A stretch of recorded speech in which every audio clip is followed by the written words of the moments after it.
If you're suffering, you are obligated, in a sense, to hold on to whatever rope someone throws you. Life can be meaningful enough to justify its suffering.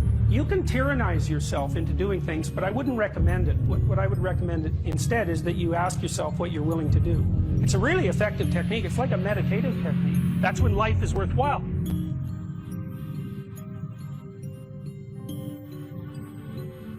I don't know exactly what's going to help you, but don't arbitrarily throw out any possibilities because you might not have that luxury. Antidepressants help a lot of people, and there are technical reasons why that's the case. If you're offered a gift by your society and it works, try it. I don't care what your presuppositions are. The time you see people who are suffering with depression, for example, there's a multitude of reasons, but I'll take one common reason. You could think about it as associated with the story of Peter Pan. Peter Pan is someone who won't grow up, right? Now the problem with Peter Pan is he gets to be king, but it's king of Neverland. Neverland doesn't exist. So being king of nothing isn't that helpful. Well, one of the things that you often see with people who suffer from depression, and I'm not making a blanket statement about the cause of depression because there's lots of them, is that people who don't have enough order in their life tend to get overwhelmed. So for example, if someone comes into me to see me and they say they're depressed, I always ask them a very standard set of questions. Do you have a job? If you don't have a job, you're really in trouble in our society.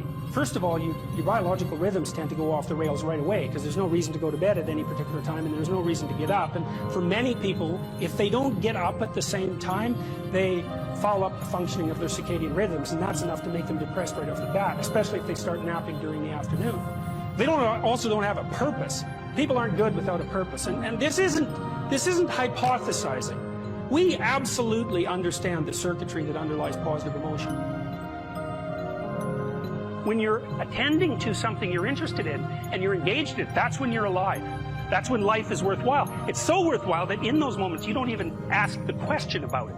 The question itself goes away because the meaning that you're united with is so powerful that it can push back the adversity that would otherwise characterize life. Nietzsche said, the person who has a why can bear any how.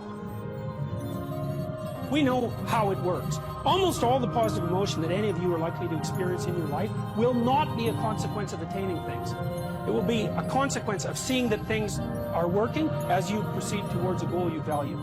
That's completely different, and you need to know this because people are often stunned. For example, they finish their PhD thesis and their presupposition is that they're going to be elated for a month, and often instead they're actually depressed, and they think, what the hell, I've been working on this for 7 years and I handed it in, and what do I do now? And that's what depresses them, right? It's the what do I do now? Well, they're fine if they enjoyed it pursuing the thing. As long as it was working out, they get a lot of enthusiasm and excitement out of that because that's how our nervous systems work. Most of your positive emotion is goal pursuit emotion. If you take drugs like cocaine or amphetamine, the reason they're enjoyable is because they turn on the systems that help you pursue goals. That's why people like them. So if you don't have a job, you got no structure, that's not good. Plus, you tend not to have a point. So you're overwhelmed by chaotic lack of structure and you don't have any positive emotion.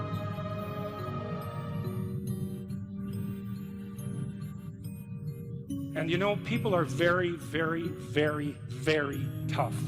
And it turns out that if you face things,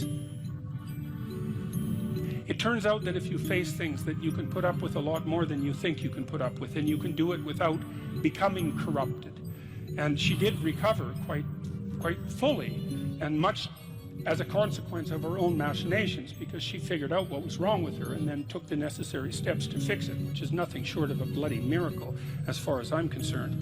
And anyways, part of the cat bit is I actually start by talking about our dog, who actually died about a year ago, but he's still alive in the book. I let people know, because dog lovers love dogs, and if you love cats, then they think you don't like dogs, and then they don't like you. So I also point out at the beginning of the chapter that, if you want to pet a dog on the street, that's okay too, so you don't have to get up in arms about it. But the idea is that, you have to be alert when you're suffering. You have to be alert to the beauty in life.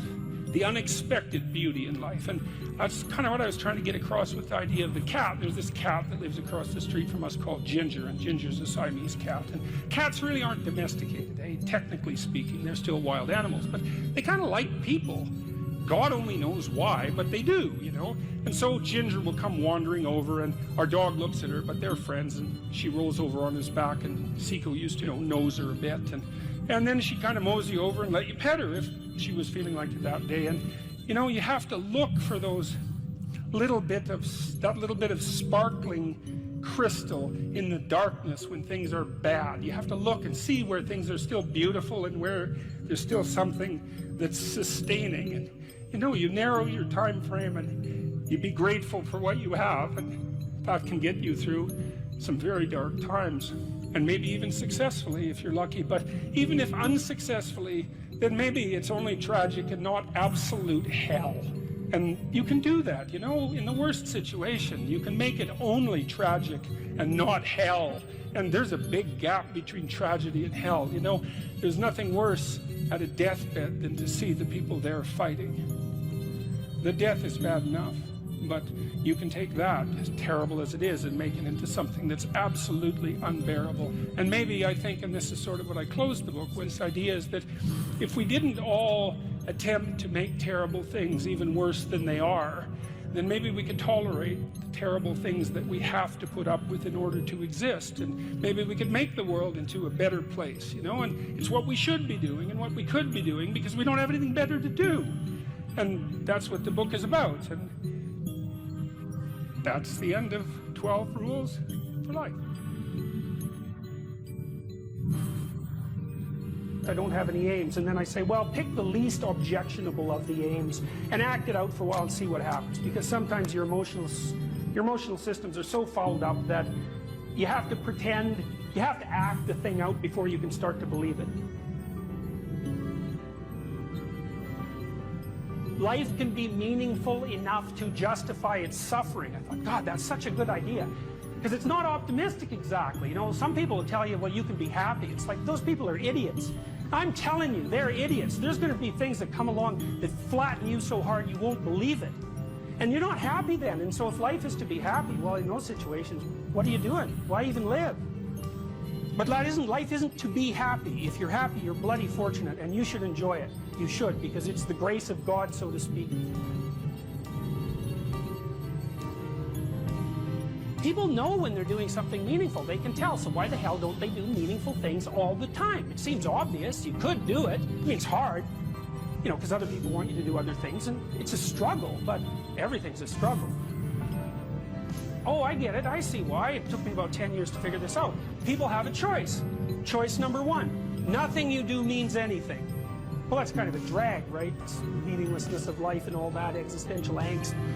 That's kind of a pain. But the upside of nothing that you do is meaningful is you don't have to do anything. You've got no responsibility. Now, you have to suffer because things are meaningless, but that's a small price to pay. The alternative is everything you do matters. Really. If you make a mistake, it's a real mistake. If you betray someone, you tilt the world a little more sharply towards evil rather than good. It matters what you do. Well, if you buy that, then you can have a meaningful life. But there's no mucking around. It means responsibility. It means that the decisions you make are important. It means that when you do something wrong, it's wrong. Well, do you want that?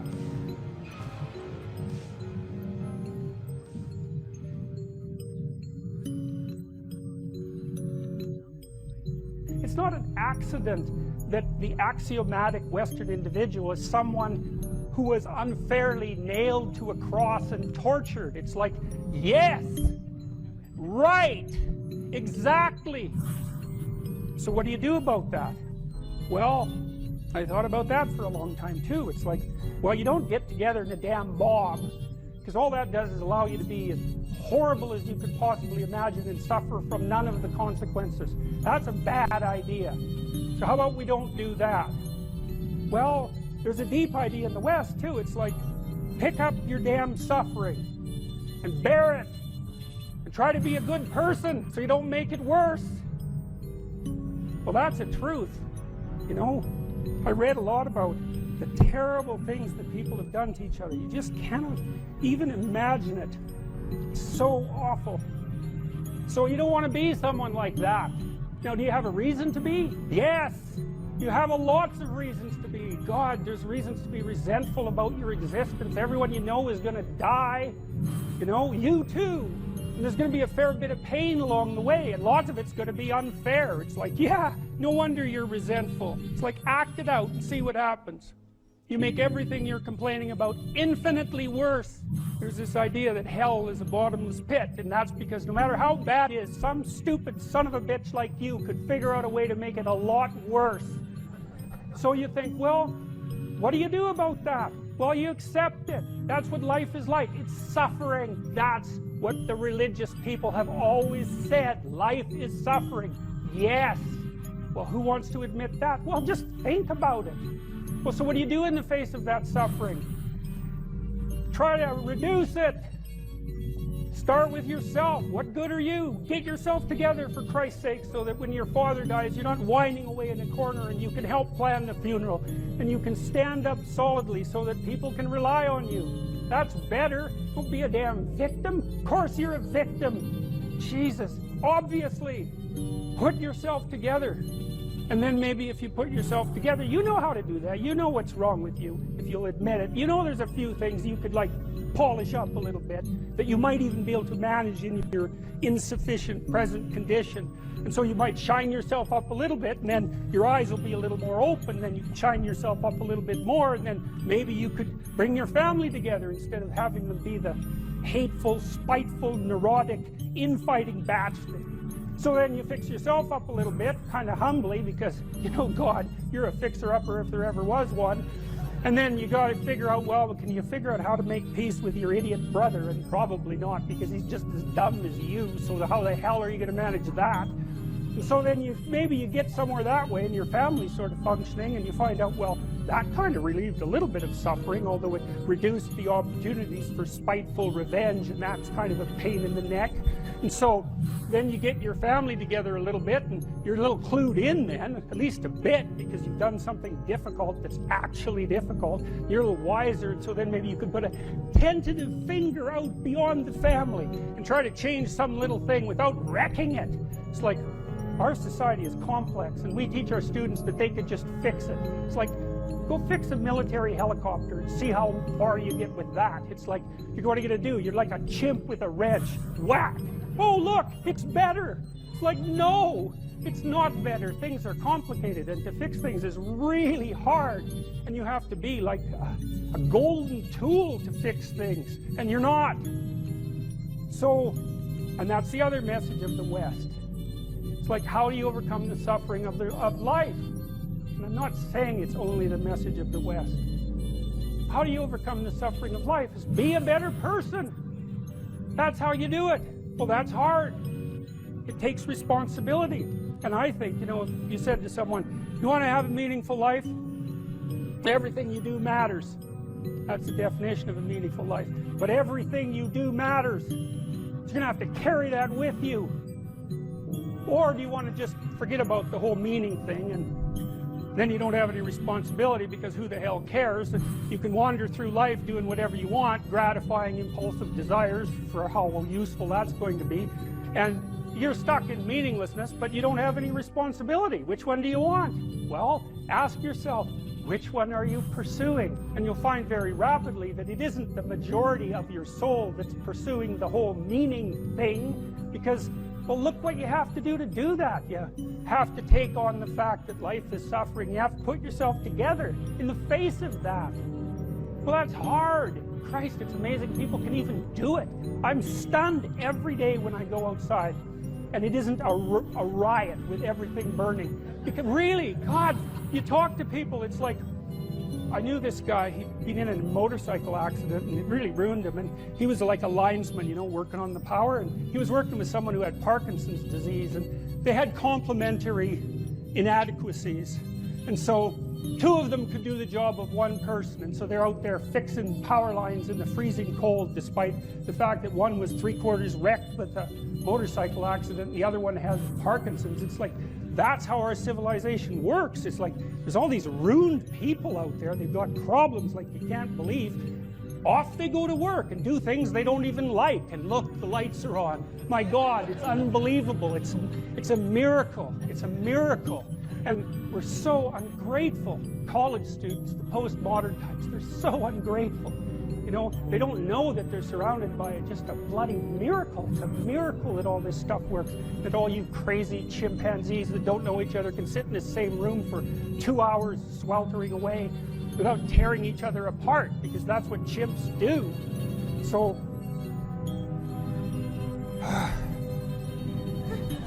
anyways, so what happened? Well, I made some videos and I got to the bottom of some things, at least as far as I could tell, so I told you what the bottom is, and then I got this idea about what you might do about it, which isn't my idea. It's not my idea. It's an old idea. It's far older than Christianity. It's old. It's the oldest story of mankind. Get yourself together. Transcend your suffering. See if you can be some kind of hero. Make the suffering in the world less. Well, that's the way forward, as far as I can tell, if there is any way forward.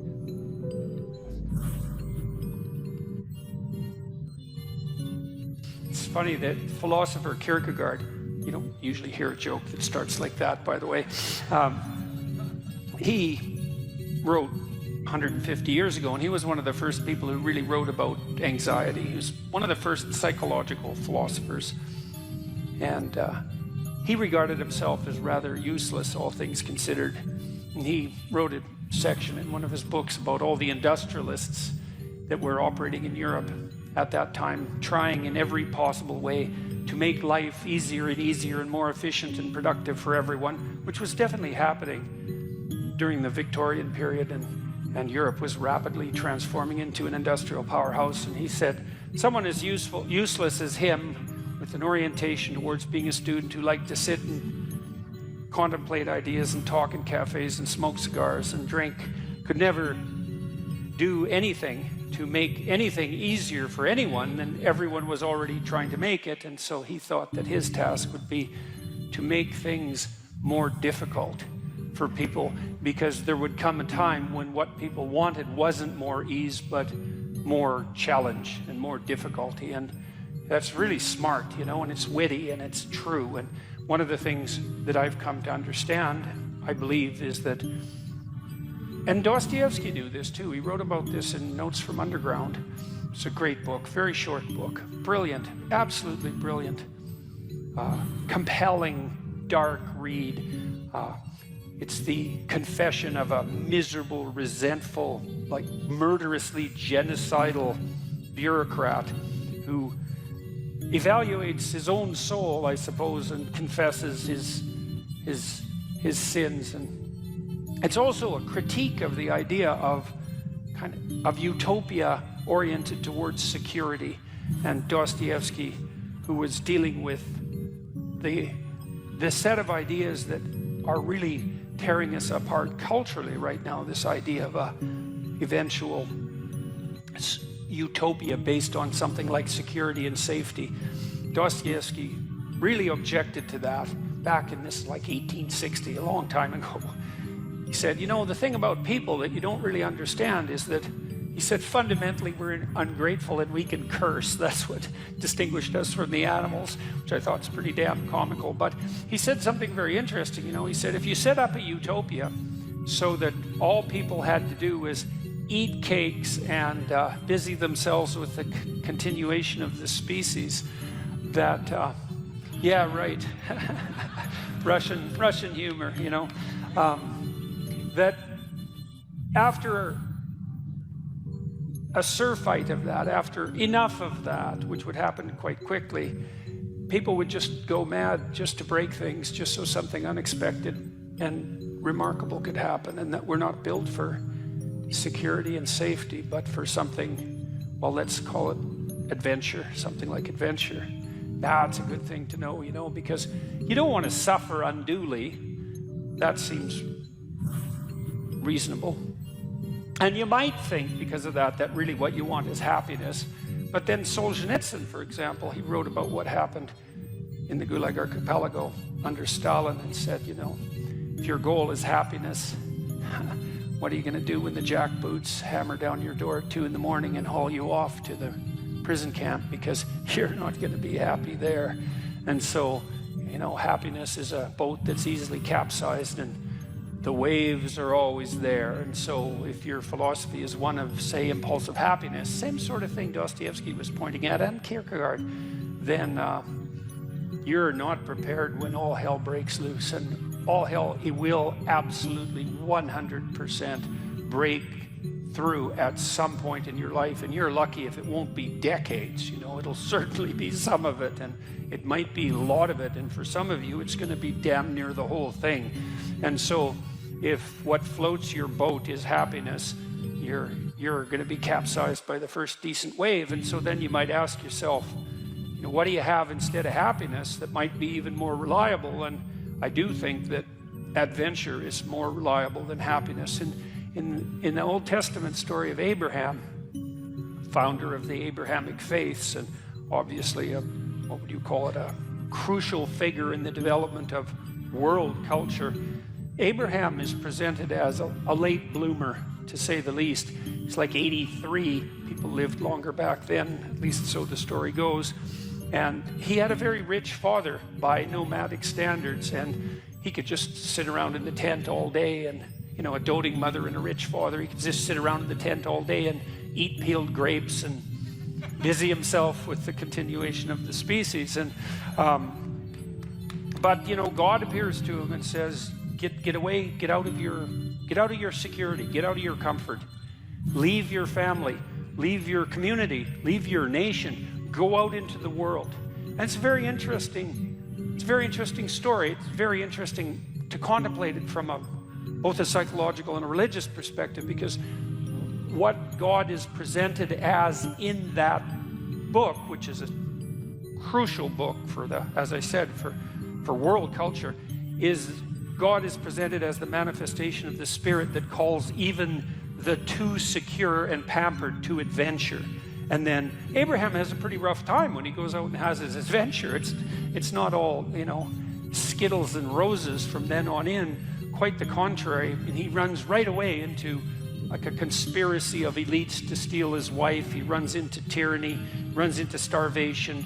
He encounters war. It's like he goes out in the world and he has the whole tragedy of his life, both on the social and political front and individually, you know. But the promise is the promise of adventure, and the implication is that if you have a sufficient adventure, then that cannot so much protect you from suffering, because perhaps that is impossible, but to justify it. And because you kind of know this in your own life. When you look at your life, you might look back on travails that you've undertaken, you know, and they've done end-of-life surveys with people and asked them what they regret. And, you know, people don't regret what they did that didn't work. They regret what they didn't do that could have worked. You know, they regret the chances they didn't take. And, you know, even if you do an evaluation of your biography, one of the things that you want to be able to say to yourself is something like, maybe there's nothing better you can say to yourself than this. You can think about this for yourself and see if it's true. That was extraordinarily difficult, but it was worth it. And, you know, it's not like you can have one of those without the other, because you can't imagine that you could have some confidence in what you've managed to accomplish, right? The kind of confidence that would instill you with a certain genuine sense of self-regard despite your fundamental inadequacy. To have that fundamental sense of self-regard that's grounded in something real, it has to be based in a narrative that approximates that was extremely difficult, but it was worth it. You have to have both of those. And so that's interesting, because one of the questions we always ask ourselves, this is the theodicy question, technically. You see the suffering in the world, you see the suffering of children, you see maybe your own children or your suffering, and you wonder, well, how can reality be constituted so that I can have faith in its essence when there is so much suffering? And one answer to that is something like, well, how much suffering do you want? And you might think none. It's like, yeah, I don't think so. I don't think that's right. At least you want something approximating optimized challenge. So you could say, at least you want to be pushed to your limit, and maybe you find the most exciting times in your life. In fact, you'll pay for this, you'll pay to have this experience, to be pushed to your limit, not beyond it, or maybe even a bit beyond it, you know? And maybe not so far beyond it that you crumble and break and things fall apart, but, you know, could you be pushed to your limit optimally if there wasn't the possibility of falling apart and breaking? Like, that's an open question. How are you ever going to take something seriously if the consequences aren't actually serious? You know, and there's something delightful about dancing on the edge. That's why Hawaiians believed that surfing was sacred, you know, and it's because to surf you have to be on the edge, right? And the waves can come and take you out at any moment, but without the possibility of the waves rising to take you out, then you can't dance on the edge. And maybe that's exactly what you want to do, you know. And there's good evidence from the neuroscience literature that consciousness itself is something akin to dancing on the edge. So technically, when you're conscious, when you're awake, your brain is occupying a position between something. It's a position that's something like between chaos and order.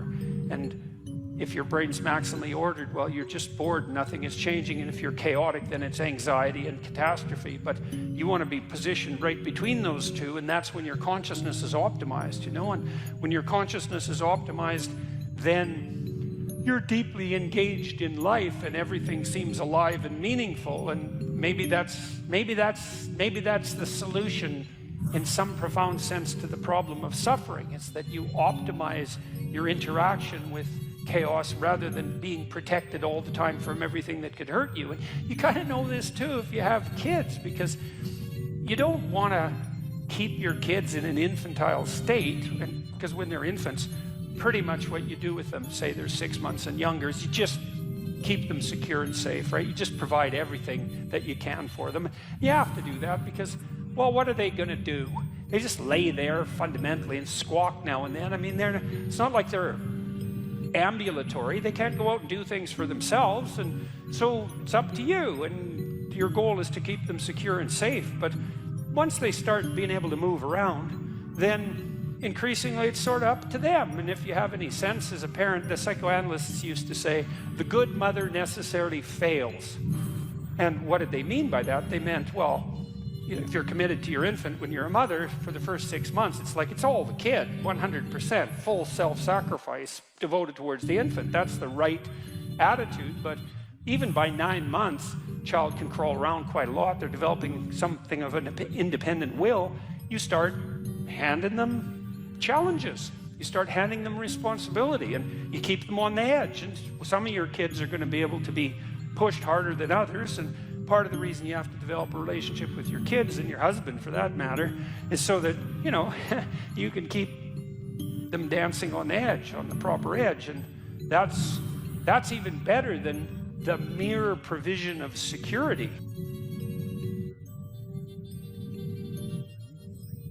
You write in the book, there is no faith and no courage and no sacrifice in doing what is expedient.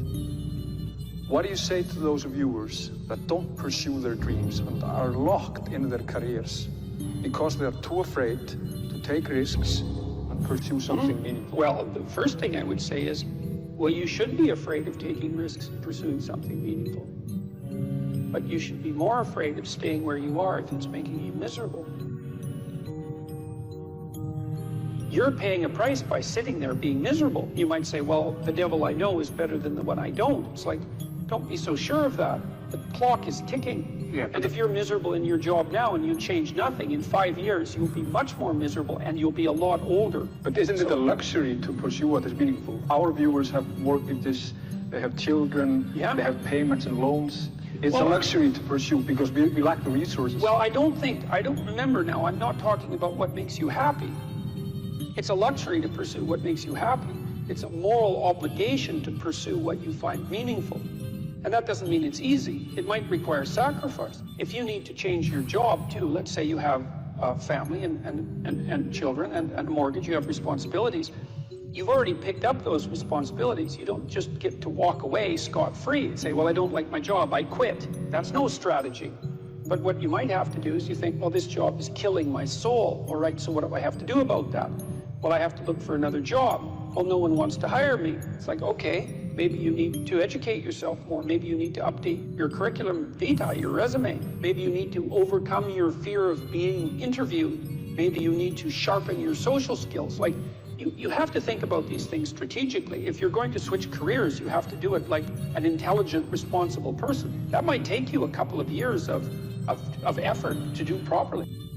We're built for struggle, us human beings. We're built to contend with the world. We're built to contend with reality. You want a challenge, and the best way that you can take on a challenge, because a challenge fortifies you. So you don't want to be secure, you want to be strong. And you get strong by taking on optimal challenges.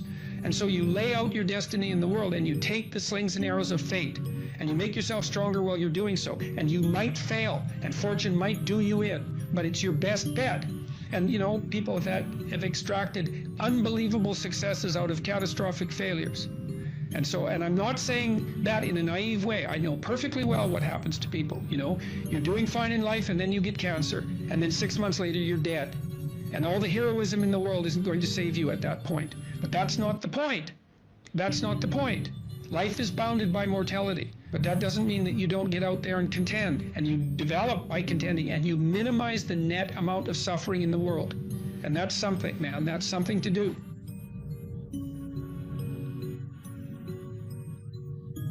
Well, I don't know what to do. It's like, that's okay. Nobody does. Go do something. Do the best thing that you can think of. Put the best plan you have into practice. It's not going to be perfect, and it will change along the way. But it will change partly because you become disciplined pursuing the path. And as you become disciplined, you become wiser. And as you become wiser, you become able to formulate better and better plans. I don't know what the hell you should do with your life. I can help you figure it out, maybe. We can talk about it, but you are the person who has to decide if the things that you're aiming for, you know, get you out of bed in the morning. And then you got to specify the transformation processes and start practicing them. And you have to understand that you're going to be bad at it, but it doesn't matter, because bad's fine. Persistent is what you need to be. If you persist, with tiny improvements, if you persist, you win. It's direction that produces primary positive emotion. And so, if you need positive emotion to move through life, which you do, because you can't even move without positive emotion, and also positive emotion is a good bulwark against terror and pain. If you need those things, then you need direction, you need a goal, you need a value structure. You let all that nonsense burn away. And you might say, well, I don't know what I should leave behind. And the answer to that is, that's a lie. All you have to do is ask yourself. You'll come up with a list instantly of 100 stupid things that you're doing that you know you could stop doing. Take on the consequences of error and learn from it, and then you win constantly, because even if something goes sideways, you think there's something to be derived from this. When you're in the world and something objects to you, something that matters objects to you, then in the entire unrealized world is in that thing that objects. It's all tangled up inside it. That's why it's the great dragon of chaos. It's everything that's outside of your conceptual structure. And what is that? It's everything that lurks outside of your walled city. And it's manifested itself like the snake in the garden. And the easiest thing to do is say, I'm not having anything to do with that. But the problem with that is, well, you get your C- and you don't do anything about it. Maybe you're a little bitter and more resentful, and your study habits get a little worse. So the next time you get like a D+. And then you collect a bunch of F's, and then you stop going to school, and then you stop showering, right? Then you end up jumping off the bridge. And so that's how the dragon eats you when you don't pay attention to it. And so it's no bloody wonder that people avoid, you know. It's really no wonder that they avoid, because error messages contain within them the implicit world. Now the upside of that is, well, they contain within them the implicit world. And the world isn't all negative, and so maybe you get your C-, and that's actually the best gift you ever got, because somebody finally took you and went, whack, you know, clue in. And so you take that apart and you think, oh, I don't know how to write. I don't know how to think. I've never read anything in my life. My study habits are abysmal, you know, like maybe I'm working at 2% efficiency, which it's like, to find that out is so optimistic. I mean, if you're barely hanging in there, but you're only working at 2%, you might imagine what you could have as a life if you're working at like 50%. So So that the C- can be the best gift you ever had, and that's the gold that the dragon hoards. That's exactly what that means. That doesn't prove that you're stupid. Now it implies that you might be stupid, but it doesn't, right, really, it does, and that's why you don't want to look at it. Maybe it implies that you're lazy, or implies that you're ignorant, or like it implies all sorts of terrible, but you don't want to leap to that, and that's sort of the proclamation of innocence before guilt. You are the thing that is, and you're the thing that becomes, and you should put the thing that becomes at a higher place than the thing that is. That means you also have to allow yourself to shake off those things about you that you might be pathologically attached to, habits and people for that matter, ways of thinking, all of those things. You have to allow yourself to shake those off, and that's more like a burning. That's why the phoenix is the symbol that it is, right? It's old and it deteriorates, it bursts into flame, and then it's reborn. It's like, well, do you want to be reborn? It's like, that's not the question. The question is, do you want to burst into flame? And the answer to that generally is no, but that's the wrong answer. The right answer is you let all that nonsense burn away. And so then you look at the micro routines. It's okay, well, I got a C- in this course.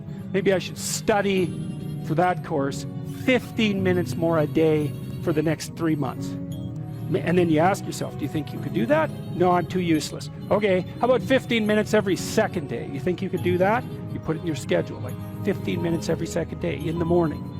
And that's, well, you think, well, what's wrong with me? Well, I'm not very good at managing my study schedule. That's not quite down here at the behavioral level, but it's pretty close, because what you can take an action. You can open up your schedule and you can say, well, I'll mark 15 minutes aside. Then you can practice doing that. It's pretty low level in the hierarchy. It means, well, you're still not a horrible person. You just got to polish up your work ethic. It's like, shut the hell up most of the time. But now and then you don't shut up because it's time to say something. You don't want to make unnecessary enemies, though. Well, you don't want to take yourself apart any more than is absolutely necessary. Develop some of the micro routines on the other side of the personality distribution. So if you're disagreeable as hell, maybe you could start learning how to do nice things for people. And that actually works, by the way. So if you take disagreeable people who are depressed and you get them doing nice things for other people, their depression tends to lift.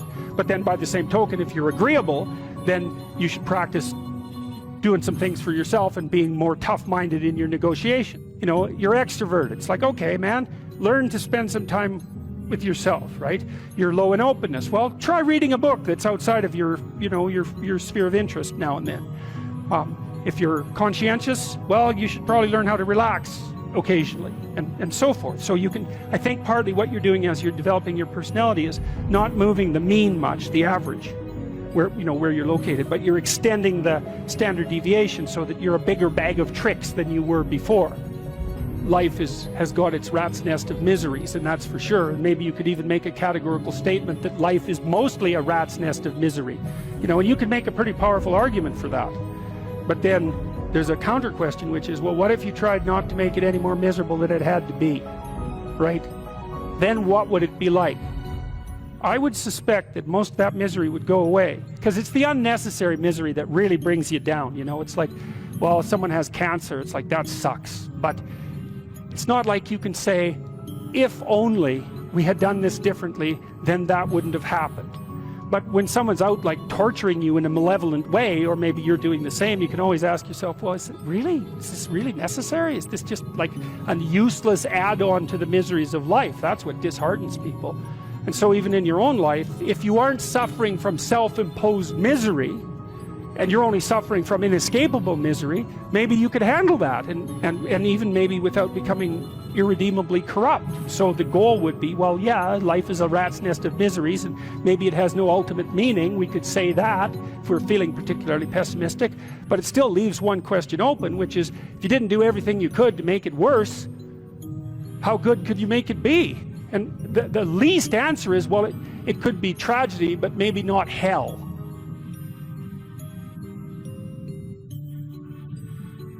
The internal problem is, how do you deal with tragedy and malevolence? And you can say, well, I'm not prepared. It's like, yeah, fair enough. Unsurprising, especially if you were overprotected as a child. It's not a good idea to overprotect your kids, because the snakes are going to come into the garden no matter what you do. And so then you, instead of trying to keep the damn snakes away, what you do is you arm your child with something that can help them chop them into pieces and make the world out of them. So the trick for human thriving in the face of suffering and malevolence is strength, not protection. It's a completely different idea. We also know this clinically. We know, for example, that if you treat people with exposure therapy for agoraphobia, which is, roughly speaking, the fear of chaos, I would say, the fear of everything, you don't make them less afraid. You make them braver. It's not the same thing. Because with an agoraphobic, see, what happens to them is the fall. They never conceptualize death and suffering. They're naive, right? It never enters the theater of their imagination, and it's because they're protected from it. But then something happens. This often happens to women in their 40s, because they're the people most likely to develop agoraphobia. Something happens. They've been protected from chaos by authority their entire life. So maybe they had an overprotective father, and then they went to an overprotective boyfriend, and then they went to an overprotective husband. And maybe they were willing to be subjugated to all three of those because of the protection, right? So that's the bargain. They stay weak and dependent, and maybe they have to because that's the only way they can appeal to the person who's hyperprotective. But the price they pay for that is that they're not sufficiently competent. And then something happens in their life, often in their 40s, they develop heart palpitations, maybe as a consequence of menopause. Their heart starts to beat erratically, and they think, oh no, death. It's like, well, who are you going to talk to about that? Right? There's no protection from authority for that. Or maybe their friend gets divorced, or maybe their sister dies, or something like that. It brings up the specter of mortality, and maybe the specter of malevolence and mortality, and it brings it up in a way that authority, recourse to authority, cannot solve. And so then they have panic attacks. What happens? They go out, they get afraid, they feel their heart beating, then they get afraid of their heart beating because they think, oh no, I'm going to die, and they think, oh no, I'm going to die, and I'm going to make a fool of myself while I'm doing it and attract a lot of attention. So the two big fears come up. Mortality and social judgment. And then they have a panic attack. It's like fight or flight's gone out of control. Very, very unpleasant. Then they start to avoid the places they've had a panic attack. Then they end up not being able to go anywhere. So then Tiamat has come back, right? A huge monster, a little victim. And so what do you do with them? Well, there's no saying, no, there's no Tiamat. That's done, right? Their naivety is over. They've had a direct contact with the threat of mortality and social judgment. They've met the terrible mother, and they've met the terrible father. And there's no going back. There's no saying, oh, the world is safe. It's not safe. Not at all. It's not safe. The fact that you think it's safe means that you were living in an unconscious bubble that was sort of provided to you by your culture. It's a gift. And now that's been shattered. And so now what do you do? Well, the answer is you retreat until you're in your house and there's nowhere you can go. You're the ultimate frozen rabbit, right? And your life is hell because you can't function. The alternative is, let's take apart the things you're afraid of. Let's expose you to them, you know, carefully and programmatically. And then you'll learn that you're actually tougher than you think. You never knew that. And maybe you didn't want to take on the responsibility because, you know, people play a role in their own demise, so to speak. When you had opportunity to go out and explore or withdraw because you were afraid, you chose to withdraw because you were afraid. So it's not only that you were overprotected often, it's that you were willing to take advantage of the fact that you were overprotected and run back there whenever you had the opportunity, you know. So maybe you're a kid in the playground, right, and you're having some trouble with other kids, and you know in the back of your mind, I should deal with this myself, but you go and tell your mom and get her to intervene. And you know that that's not right. You know that you're breaking the social contract, but it's easier. And so that's what you do. You run off to an authority figure and hide behind the Great Father, roughly speaking. Well, the problem with that is you don't learn how to do it yourself. So then you have to relearn it painfully when you're 40. So then you take people out. You say, well, what are you afraid of? Rank it from 1 to 10. So 10 is, we'll make a list of 10 things you're afraid of. The thing you're least afraid of, we'll call number 10. So we'll start with that. Okay, well, I'm afraid of elevators. Okay, well, let's look at a picture of an elevator. Let's have you imagine being in an elevator. Let's go out to an elevator and let you watch the terrible jaws of death open, because that's how you're responding to it symbolically, right? And you're going to do that at the closest proximity you can manage. You find out, you go do that, it works. You're nervous as hell, especially from an anticipatory perspective. Shaking. You go out, you stop, you watch it happen, and you actually calm down. You do that 10 times and it no longer bothers you. Well, what you've learned that you didn't die, but more importantly than that, you've learned that you could withstand the threat of death. That's what you've learned. And then you move a little closer, and then you move a little closer, and then you move a little closer, and finally you're back in what's no longer the elevator from a symbolic perspective. It's a tomb, right? It's a place of enclosure and isolation. And you learn, turns out I can withstand that. And then you're much more together, much more confident. And that's often one of the things that often happens in situations like that. I've seen this multiple times, is that if you run someone through an exposure training process like that and toughen them up, they'll often start standing up to people around them in a way they never did before, because they wouldn't stand up for themselves before, because they weren't willing to undermine the protection. See, if you're protecting me, I can't bother you, because I can't afford to forsake your protection. So if I'm going to play that game, I'm going to hide behind you, then I can't challenge you. So that's no good, because that's sometimes why people, you see this with guys very frequently, they're still deathly afraid of their father's judgment when they're in their 30s or 40s. It's like, well, why? No, because they still want to believe that there's someone out there that knows. And so they're willing to accept the subjugation because it doesn't force them to challenge the idea that there's someone out there that knows. Because that's the advantage of having your father as a judge, right? Because he knows. Well, what if he doesn't? What if no one knows any better than you? Well, that's a rough thing. You don't, until you realize that, you're not an adult, right? That's really technically the point of realization of adulthood, is that no one actually knows what you should do more than you do. I mean, it's a horrible realization, because what the hell do you know? It's a terrible realization, and people will often pick slavery, permanent slavery, to the spirit of the Great Father, let's say, over that realization, and it's completely understandable. But the problem with it is that there's more to you than you think, and so if you continue to hide behind that figure, then you never have a chance to understand that there's more to you than you think, far more to you than you think. Maybe there's enough to you so that you can actually withstand the threat of mortality without collapsing, maybe even withstand the threat of malevolence without collapsing. Who knows? It's certainly possible. And it's not an abstract question. It's exactly the sort of question that you address in the psychotherapeutic process. It's always the question that you address. And the answer is often in the affirmative, because people can get unbelievably tough.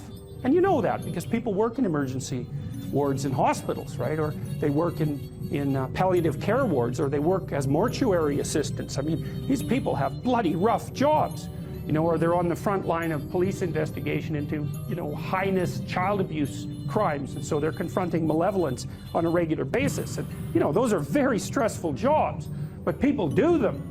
And some people do them without even being damaged by them, although that's a harder thing, because you can see horrible things, you know, things you'll never forget.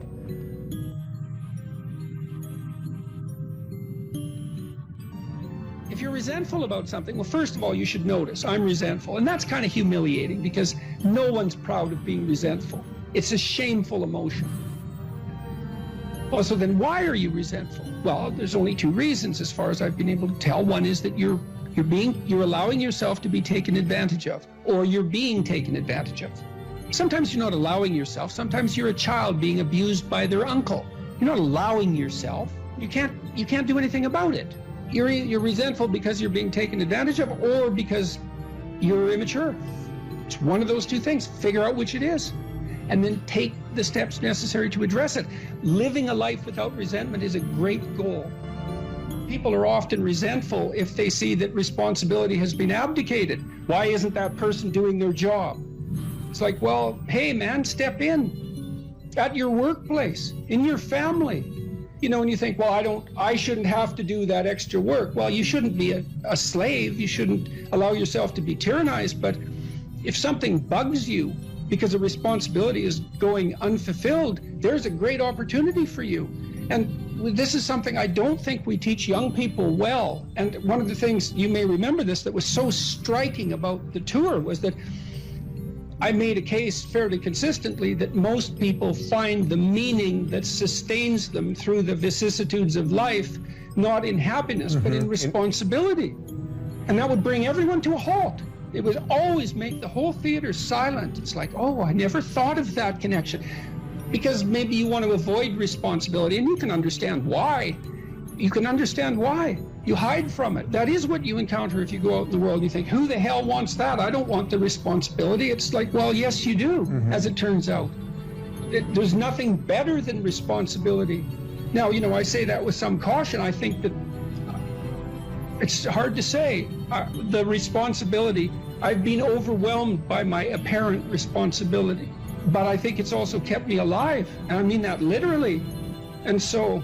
Wait, can you go a little deeper with that? I mean, when you were at your darkest moments in the last 2 years, whatever that might be, was it the feeling well, of the... many times in the last year where it would have been much easier for me just to be dead. That's constant. So, but no.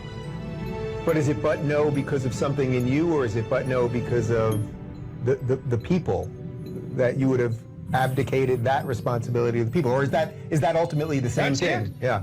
Well, I do think the two aren't easily distinguishable, but it's definitely that. It's definitely that. You know. And it's one of the chapters, the last chapter, is be grateful in spite of your suffering. You know, you need a meaning to sustain you through suffering, and it is the case that you find that in responsibility. Well. And so it's good advice for anyone who's at work. You're resentful about this and that because people aren't pulling their weight. Pull it. See what happens. You become indispensable instantly. You'll know everything. And know, and maybe that job won't be for you, or maybe that relationship won't be for you, but you'll take your hard-acquired wisdom and go elsewhere and flourish there. So, you know, this kid stopped me. I think I wrote about this in this book. Kid stopped me in a restaurant one day when I was walking in, and he said, and he had an undergraduate degree, and he was working as a waiter in a chain steak place, and he stopped me and he said, you know, about 6 months ago I was watching one of your lectures and I decided to stop being resentful about my job. And he was resentful because he had a university degree and he's working as a waiter. You know, and look, I don't have anything against waiters. It's like a waiter can make your evening, you know, hooray. He said, well, I decided I'd start trying at my job, like really trying, as if it was worthwhile. He said he got 3 promotions in 6 months, like he's just rocketing up the power hierarchy. Well, it's not power, it's competence, if it's well run.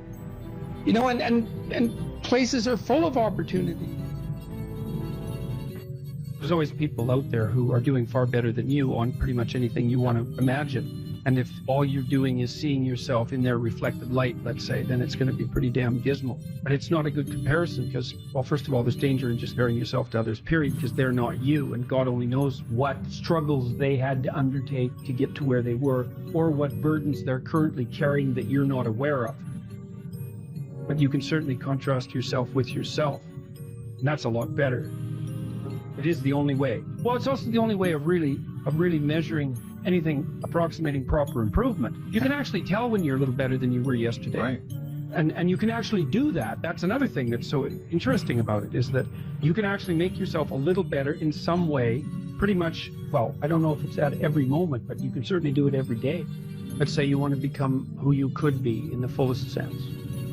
So let's say you're someone who's going to solve some serious problems. Okay, the first thing you have to do is admit to the seriousness of the problems. That's no joke. And so the first thing is just the terror of the problem itself. And that's enough to paralyze me. And that's the Hydra, that's the Gorgon with the head of snakes. It'll paralyze and turn you to stone. That's the basilisk in the Harry Potter series. You look at it and it turns you to stone and lurks underneath everything, right? And it's malevolence and tragedy. And so there's that. And then the next is, well, you're going to take responsibility for that? You're really going to do that, are you? That's a hell of a load, man. And so it's daunting to even consider that. And then there's the discipline and responsibility that necessitates, which is also daunting. It's like, oh my God, the problem's that serious. I'm really going to have to get my act together in order to not contribute to it, much less solve it. And so the problem is terrible, and then the solution is daunting. But the upside of that is like, well, there isn't anything better to have than a problem that's worth solving, like that's really worth solving, right? And so the more of that you take on, the more you have a reason to get out of bed in the morning, no matter what. Like, I'm getting up, I'm trudging forward. Doesn't matter what I'm suffering from. I've got things that need to be done. They're necessary. And that gives you that sense of purpose that is the antidote to bitterness. Okay, well, let's say you want your life to be meaningful. It's like, okay, then what you do matters. It actually matters. Or how starting to clean up the room changed their life. That's quite fun because it's something I always tell people to do instead of going out and protesting. Jesus, I just can't stand Cleaning up that. the room? Yeah. Meaning? Well, my sense is that if you want to change the world, you start from yourself and work outward because you build your competence that way. It's like, I don't know how you can go out and protest the structure of the entire economic system if you can't keep your room organized. Well, I made a video call, which was called Message to Millennials, where it was called How to Change the World Properly. A bit of it on the pretentious side, I suppose, but I was trying to produce something that was a counterposition to this idea that what you should do is go out and fix up other people. You know, that's just not right. And there's a New Testament line about that, something about, you know, not worrying too much about the log in your neighbor's eye, or about the speck in your neighbor's eye when you have a log in your eye. What would the world be like if people stopped avoiding the things they knew they should do? You know, because the question is, how much are we contributing to the fact that life is an existential catastrophe and a tragedy? How much is our own corruption contributing to that? That's a really worthwhile question. The things you leave undone because you're angry, you're resentful, you're lazy, you have inertia. Well, you consult your conscience and it says, well, you know, that place over there could use a little work. It's the same as working on yourself, and so you clean that up because you can. And then things are a little clearer around you. And you're a little better off because you've practiced a bit. And so you're a little stronger, and then something else manifests itself and says, well, maybe you could like take a crack at fixing me up too. So you decide to do that, and then that gets a little bit more pristine, you know, and soon, and it's humble because you're not exceeding your domain of competence. You know, it's like, don't be fixing up the economy, 18-year-olds. You don't know anything about the economy. It's a massive, complex machine beyond anyone's understanding, and you mess with it at your peril. So, and can you even clean up your own room? No. Well, you should think about that. You should think about that. It's known from multiple dimensions simultaneously that the system that produces happiness, let's say in the founder's sense, produces that emotion in relationship to the observation of movement towards a valued goal. And so you can derive some conclusions from that. The first is that without a goal, there's no happiness by definition, because happiness marks movement towards a valued goal. The next is, well, the higher the goal, the more value there is in the observation of movement towards it. And so out of that, you might ask, well, then what's the highest goal? Because why don't we go for that? Well, then you could say, well, you should do your best for the best. You might say, well, that's just to make me hedonically happy. It's like, well, wait a second, you know, cocaine will work for that, because it actually even activates this system. But what about tomorrow and next week and next month? And so the problem with hedonism as a goal is, first of all, it vanishes when you're suffering. But even failing that, if you're serving yourself hedonically in the narrow sense, it's just about me and my pleasure. It's like, okay, which you? Today's you, tomorrow's you, next week's you, next month's you. What about next year, 5 years from now, 10 years from now? You're going to lead a hedonic and dissolute life, and what are you going to be, a burnt-out shell and a wreck? A dismal wreck in 10 years? Because that's what'll happen. And so, if you don't construe yourself as a community stretched out across time, then you're not even serving yourself. And if you do construe yourself as a community stretched across time, then serving other people and serving yourself turn out to be exactly the same thing. I just did a course on the Sermon on the Mount, and Christ, in one of the sections of that sermon, he says to people that you shouldn't lose your saltiness, you shouldn't lose your savor, and you're the salt of the earth, and without that salt, everything loses its flavor. And salt is a preservative, and it's a spice, and that's often conceptualize that phrase as referring to the salt of the earth, you know, the solid, reliable types who bear all burdens. But that is not what it means. I looked at a lot of different translations. I talked to a lot of people about that verse, and really what it means is, well, there should be some spiciness and unpredictability and humor about you. And there should be some play in the system, right? Because that's what stops you from just being the narrow, dead, past letter of the law with no spirit. There should be some snake inside the tree, right? There should be some fire inside the bush. Those are all ways of construing that are symbolically equivalent. There should be some dynamism in you, and a fair bit of that's associated with, well, enthusiasm. That's fun, but enthusiasm needs to be imbued with the Spirit of God. That's why people like comedians so much too, because that's what they do. And so you have to leaven the duty with humor, and your book does a lovely job of that too, because your book, which is a very conservative book in the best possible way, and is a call to duty and responsibility, but you constantly return to themes of both stoicism and humor, which are tied together in some sense, you know. I was just in Newfoundland for the last week doing a documentary there. Newfoundland's a rough rock, and it's beautiful and harsh, and the people there are tough and resilient, man, because they had to be. And Newfies have a great sense of humor, and they're always making fun, and that's a necessary leaven, right? That ability to deal with serious matters in a light touch, with a light touch, and it's something I'm trying to learn to do more and more, even in the most serious of conversations, you know. Because if you're a master, you've got both. You've got that light touch and that sense of humor. You really see that in military people who've been through rough situations. When you see someone in the depths of genuine suffering, hopefully what you're trying to do is to throw a lifeline. And one possible lifeline is compassion. And that's probably the right lifeline to throw an infant, you know, who's suffering. That sort of overwhelming compassion. But for someone who is an adult or making progress towards being an adult, the lifeline that might be thrown is there's something within you that would let you be more than you are, and much more, and maybe enough more so that you could actually deal with this suffering so it didn't turn into hell and take everything along with it. And there isn't anything more optimistic than that. You say something here, which I think is extremely, I'm going to read something from your book here. It is true that character is to some extent innate. I would say what that does is that it provides each of us with a range of talents and a range of temptations. And so it's something like that. So it's the hand we're dealt, and there's certainly a genetic element to that. Our genetic makeup imbues in us certain proclivities. But it is as true that character is mostly a consequence of choices. Strangely enough, we all make them, and we should make them deliberately, with the knowledge that these choices are part of our responsibility toward a purpose other than our own selfish aims.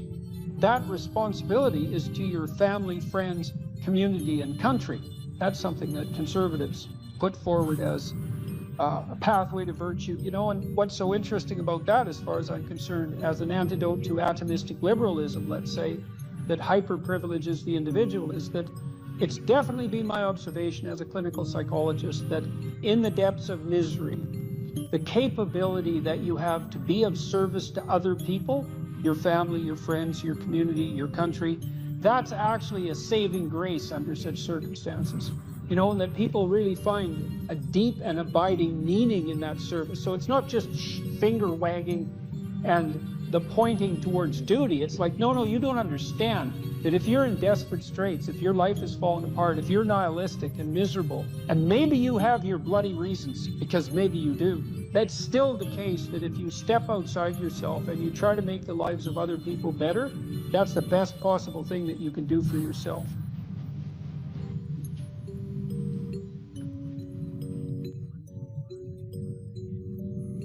What happens to you as you stroll merrily on your way through life? Well, what happens is that as you're moving from point A to point B, you encounter things. And people think that what they encounter are objects, but that's not the case. First of all, most of the things that you encounter, many of the things are actually other people, and they're not objects. They're too damn complex. And even apart from the social world, the things that you encounter aren't objects. They seem to be something more like tools or obstacles. And I don't mean that we see objects and turn them into tools or obstacles. I mean that we see tools and obstacles, because what happens is that when you array yourself towards a goal, then the world transforms itself into things that get in the way of that goal, and three things. Things that get in the way of the goal, those are things you don't like. Things that facilitate your movement towards the goal, those are things that you like, and irrelevant things. And mostly you want irrelevant things, because there's just too damn many things. So the category of irrelevant is one you really like. So most of everything is irrelevant if you have a good plan. A few things are good because they move you forward, and some other things are not so good. You want to go around the not so good things if you can manage them, unless you like to run head forth into like brick walls, which is not particularly, it's a learning experience, but I wouldn't repeat it too many times. You want the world to array itself as a set of, we could say, tools. Now, what happens is that you have this perceptual system that's mediated by dopamine. It's the same system that cocaine activates, or methamphetamine, or the drugs that people really like to take. And it's the dopaminergic system that responds with positive emotion to indications that you've encountered something that will facilitate your movement towards a goal. And that's really important to know, because people tend to think that they're happy because they achieve goals, and that's not true. What's true is because as soon as you achieve a goal, then you have a problem, which is what's the next goal. And that's actually a big problem. You encounter that as soon as you graduate from university, for example. That's right. I made this joke before. Graduation day, you're like king of the university hierarchy, undergraduate hierarchy. Day after, you're unemployed, potential Starbucks employee, right? So it's like, so obviously the accomplishment per se as a source of reward is problematic, because when you accomplish, you run the frame to its end, and then you have the problem of needing a new frame. So that's a problem. But if what you're encountering instead are things that will move you along your way, it's like, hey, that's great, and that's where you get your positive motivation. And so that's really that's so much worth thinking about. You can think about that for a year, and that wouldn't even be enough to think about it, because here's what it means. It means, in some sense, that the Buddhists are right with their claim about Maya, M-A-Y-A, which means that people live in an illusion. And what they mean by that is, well, you have goal, whatever your goal is, and that goal gives relevance to the world. And you can change the relevance of the world in a snap, just by changing your goal. You can do that. And so then you think, well, it's sort of an illusion, because you can just change it. Now, you don't want to push that line of argumentation too far, because even if the specific point can be changed, the fact that you're in one of these frames cannot be changed. And so you have to be in a frame, although you get to pick the frame. So there's still an absolute there, which is that you have to be in a frame, and that is not a trivial absolute. It's a very major absolute. So then you think, okay, all of your positive emotion is going to be experienced in relationship to the goal. Well, then we think, well, you could use some positive emotion. It's a good thing. Positive emotion inhibits anxiety and disappointment and frustration and pain. It does all that. Technically, it does that. That's why a football player with a broken thumb who wants to score a touchdown can go out there and, play the football game, even though it's kind of an arbitrary goal, right? It's like, really, you're going to go out there and like risk your hand to fire a pigskin through some poles? It's like, well, you can say the same sort of cynical thing about most of the things that people do, but you can't say the cynical thing about the fact that they have to do things.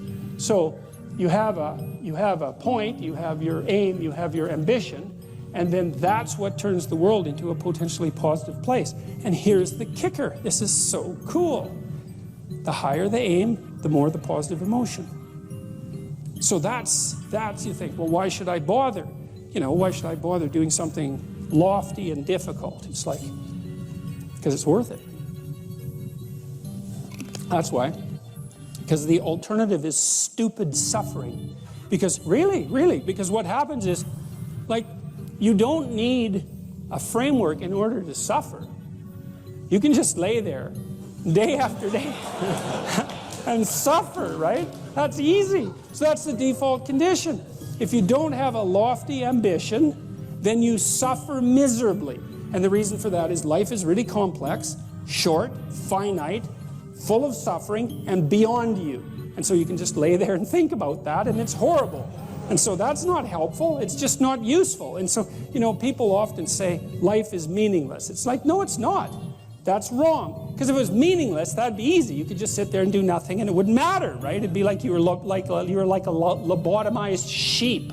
It's just irrelevant. But that isn't what happens.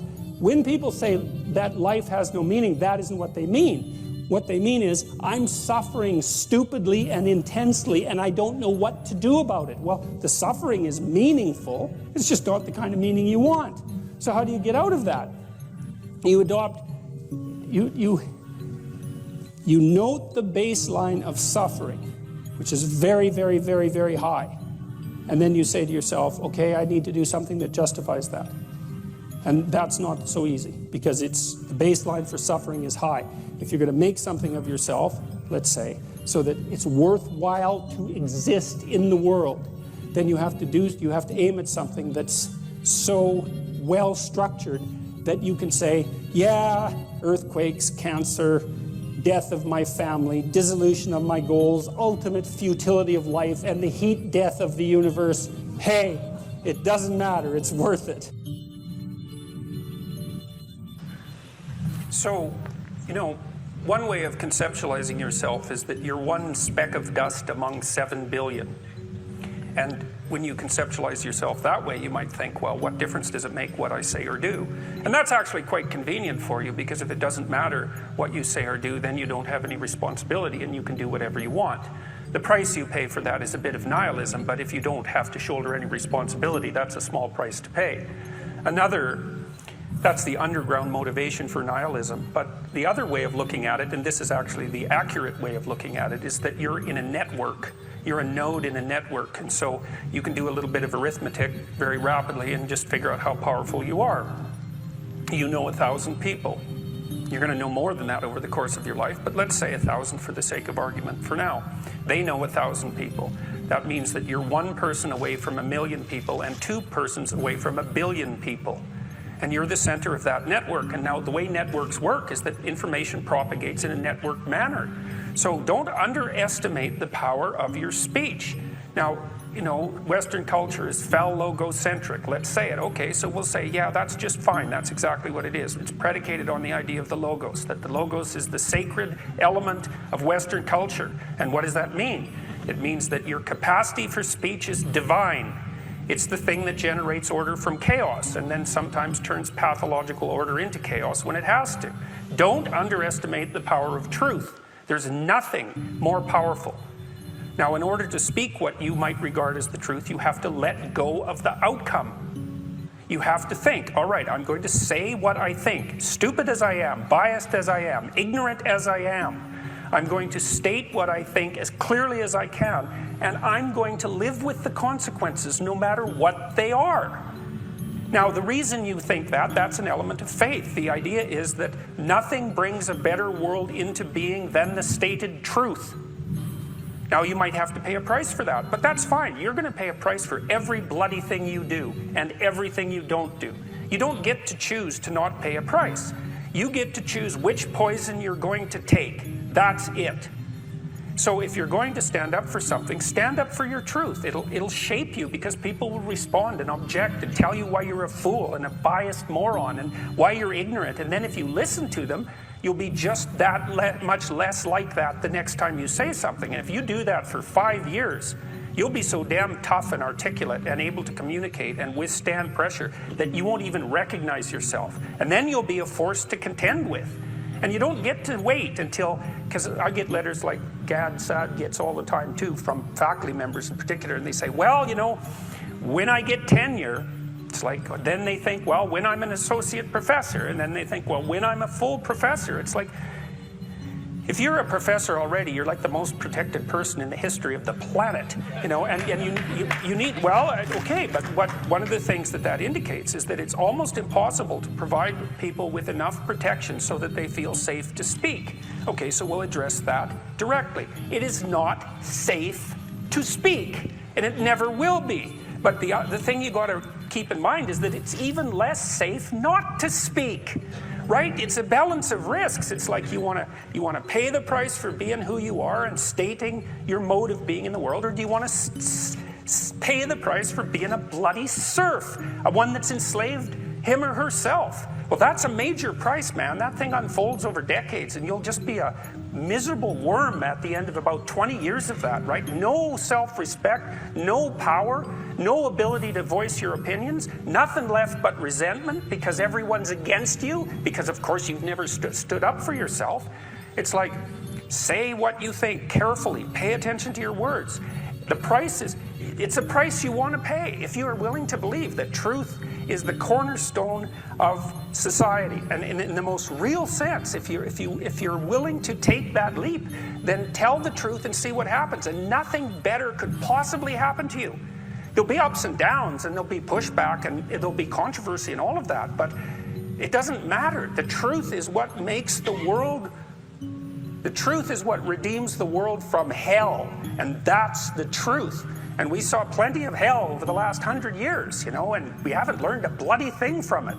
It's like, wake up, tell the truth, or at least don't lie. If that's a start.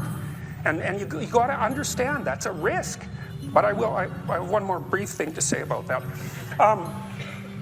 So, you know, I said what I had to say back in September, and I'm sure that I could have done it better, and many people have told me how I could have done it better, although it didn't mean they would actually do it, but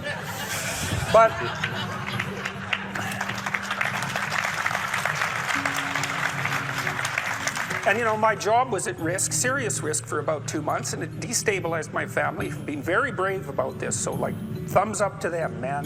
They've just stood by me. But here's the optimistic news, is the university has left me alone completely. I shook hands with the dean 2 weeks ago. We're on friendly terms. They don't want this to go any farther than it has already. The students were tremendously welcoming when I came back to teach in January. I haven't had a single negative incident at the university. And I've received thousands of letters from people all over the world, all of which have been in support. I've received 2 negative letters. That's it. 2. So the people have an inchoate longing to have the sort of thing that we're talking about articulated, and so don't be thinking you're alone. It's just that people can't talk, they're afraid to talk, or they don't know what to say, and those are real problems. So if you're reasonably articulate, like, start talking and sharpen yourself up. I mean, the enemy is a cloud. They're a cloud of gnats. They're only courageous in groups. They're only courageous in mobs. If you stand your ground and don't apologize and articulate things properly, they'll disperse around you like they're not even there. So most of it's illusion. So don't be afraid, but be afraid of the right thing. And the right thing you should be afraid of is not saying what you say, because that's the same as not being. And here you are, suffering away. You might as well be at the same time. At least then there's something to you. So.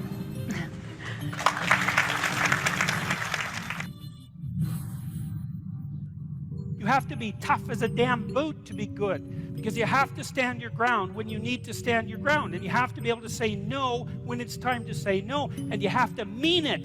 And so then you have to think and plan strategically so that when you're going to say no, you can mean it and it will stick. You know, and that takes a certain amount of integrated malevolence, I would say. And once it's integrated, it's not malevolence, it's strength. It's strength of character. It's the ability to stand your ground. And you have to cultivate that.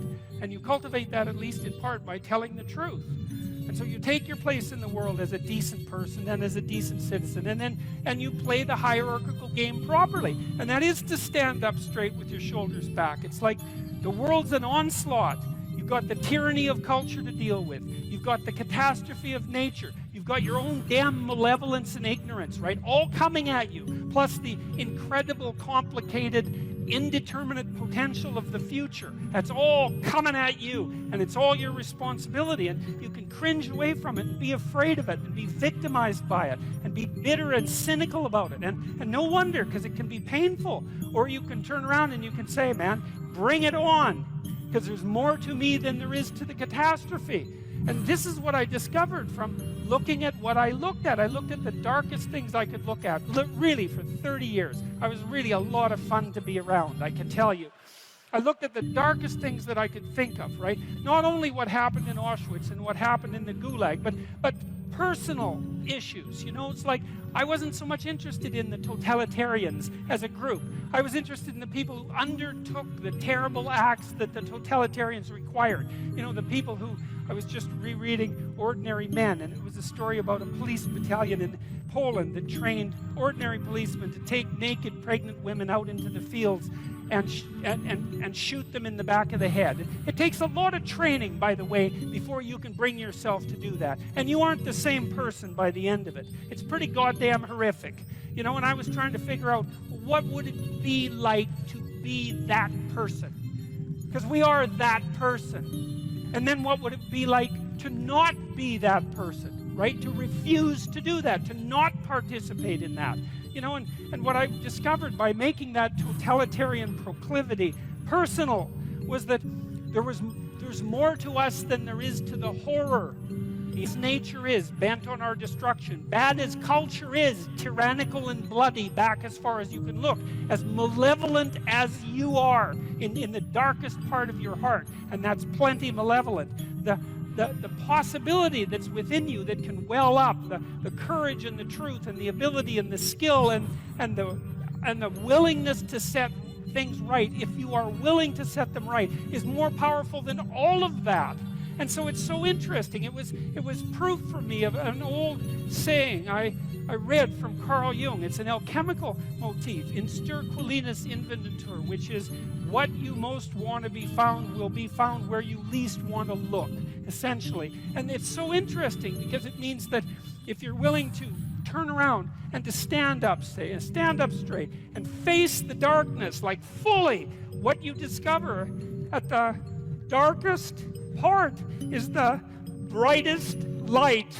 And then that's something that's so much worth discovering, because there's going to be terrible darkness in your life, and it's going to make you cynical and bitter, and it could easily be that you're just not looking at it enough, because if you looked at it enough and you didn't shy away and you brought everything you had to bear on it, you'd find that there was more to you than there was to the horror.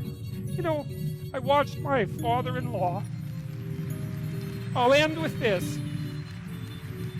And you know, you don't know, because you're not bringing your A game to the table with all that cynicism and bitterness and resentment and willful blindness and avoidance. Maybe you're playing at 60%. It's not good enough, because there's too much of what's bad for 60% to be good enough. It's like you need 90% or 95% or 100%. When about 15, 20 years ago, my mother-in-law developed frontal temporal dementia, which I wouldn't recommend. You know, it's one of those degenerative neurological diseases like Alzheimer's, and those bloody things are like they're in the top echelon of awful. You know, you watch a person deteriorate before your eyes. It's a lengthy, lengthy death, and it was slow. And her husband, he lived in this little town that I grew up in, about 3,000 people, and he was quite a character, man. Everybody knew him. I bought him a Foghorn Leghorn t-shirt once, because that's kind of what he was like. He was loud and sort of bombastic, but he stood up straight, I can tell you.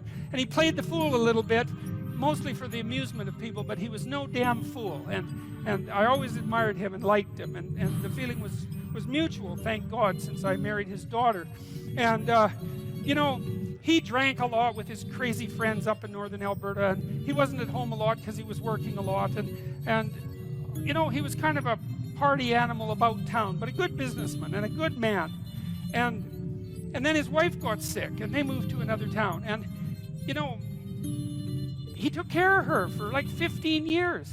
It was unbelievable as she deteriorated, you know, and she got more desperate to have him around, and her love for him never went away. Even as she lost herself almost completely, she would always light up when he came into the room, you know. And he took care of her right till within weeks of her death. He had to finally put her in an old folks home because he was no longer strong enough to lift her up from the chair.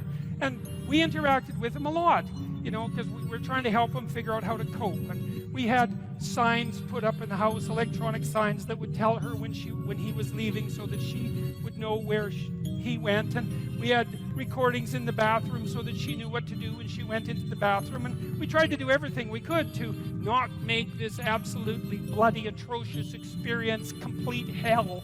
And he participated the whole way, you know, and it was really something to see. It was really, it left me with a tremendous sense of admiration for him, but not just for him, but for people who can do that, you know. And if there was a new decline, he took it on, and he didn't complain about it. He tried to do what he could, you know, and like, it was no picnic, don't get me wrong, but it wasn't hell. And then we were all gathered around the deathbed, my wife's mother's deathbed, and the family was there, and they got along pretty well, you know. Her sister's a palliative care nurse, and the other one's a pharmacist, and none of them are particularly afraid of illness and death, you know. They're a pretty tough group. And so, you know, they made sure their mother's lips were wet while she was no longer eating or drinking, and tried to make her comfortable. And they're around the deathbed, and they were kind of getting along, you know. It wasn't Family Feud at mother's death time, and that was kind of nice. And she died, and that was that. But it wasn't just that, because the fact that the family had coped with it well and nobly and honorably, I would say, brought them together. They were closer afterwards than they were before, and they all had more respect for their father. And then in the old folks' home, he met another woman who had a husband there who had Alzheimer's, and they got to know each other, you know. And he died after a while, and she died after a while, and then a few months later they started going out, and then eventually they had a relationship, and now they live together. And so he gained something. Like, it wasn't that he replaced what he lost, you know what I mean? Because he still has pictures of his wife up in his house, and she was the love of his life, and that's not going away. But, you know, his family respected him more, and everybody pulled together more, and it wasn't hell at the deathbed, it was just tragedy, and the family pulled together more. And that was a good example of how you can extract at least a certain amount of light out of what's dark, even at a personal level.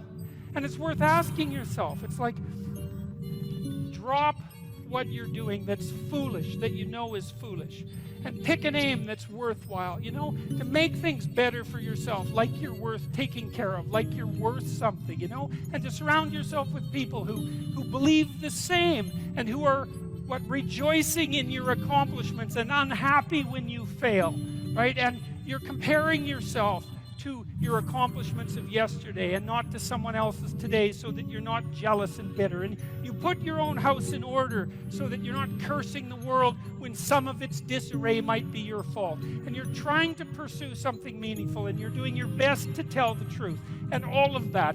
And then you see what happens. Who the hell are you? You know, you think you're a miracle of some bloody bizarre sort. We've been around for 3.5 billion years. You know, every single one of your relatives propagated successfully, and here you are against all possible odds in this world of hell, in some sense, and bitterness and tyranny and malevolence. And yet God only knows what's inside you, this capacity for consciousness, the capacity to confront potential and to turn it into something good. That's us, man. That's the Western story. That's the individual as the cornerstone of the state. That's our responsibility, and it really is who we are. When my clients first come to see me, one of the things I often ask them is, okay, well, let's say you look a year ahead. What do you want? What are we aiming at? What would your life isn't the way you want it to be. How would it look if it was the way you wanted it to be, or at least partly that way? And we aim at that, right? We look for impediments, psychological impediments, fears, avoidance strategies, that sort of thing. And we develop strategies, and we try to move towards that, I would say, ideal. All right, to understand the categories of myth, we'll say, we have to understand something about the nature of categorization. Now, categorization is a tricky thing, and we're going to run through some complicated ideas relatively quickly. You know, you think you put things in the same category because they're similar. But the problem is that, first of all, that's not an answer. It's just a restatement of the initial proposition. And second of all, you can put things in the same category that are by no means identical, and you often do that. And third, it's things that are similar are often also importantly different. And so picking which element of similarity, you know, like let's say you have a group of books. Well, are they the same? Well, obviously no, because, well, unless they're, you know, all the same book. But the category of books is a pretty strange category because the content of the books differs completely. Well, you could still make a group of books and you pick some arbitrary element that unites them and consider that grounds to make a category. There's other categories, more scientific categories, and scientific categories tend to actually contain things that are very, very similar across multiple dimensions. Like protons are like that. As far as I can tell, there's nothing that distinguishes one proton from another, and the same with electrons. And you know, the set of triangles is like that because you can define it precisely. But most of the categories that human beings use aren't so neat, and the problem with that is that unless the categories are neat, like scientific categories, it's very difficult to investigate them scientifically. So for example, you might do research on a group of people with anxiety disorders, but the problem with that is that the anxiety disorder category is so heterogeneous that it's almost impossible to identify the commonalities across all the people who are in that category, and that's partly because the category isn't actually a scientific category. It's a hybrid category. It's a practical category. I can give you an example of that.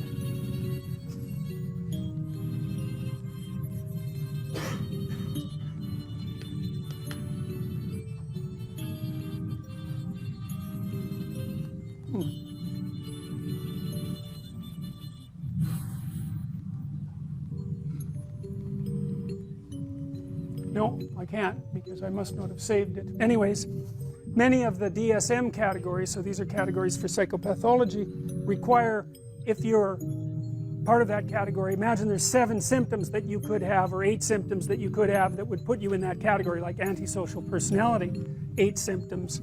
You steal, you kick, you hit, you bite, you know, you're abusive. I don't remember the categories precisely, but you can be in the category if you have symptoms 2 through 5, and you can be in the category if you have symptoms 6 through 8. They aren't the same symptoms, but you're in the same category. And you think, well, how the hell can that be?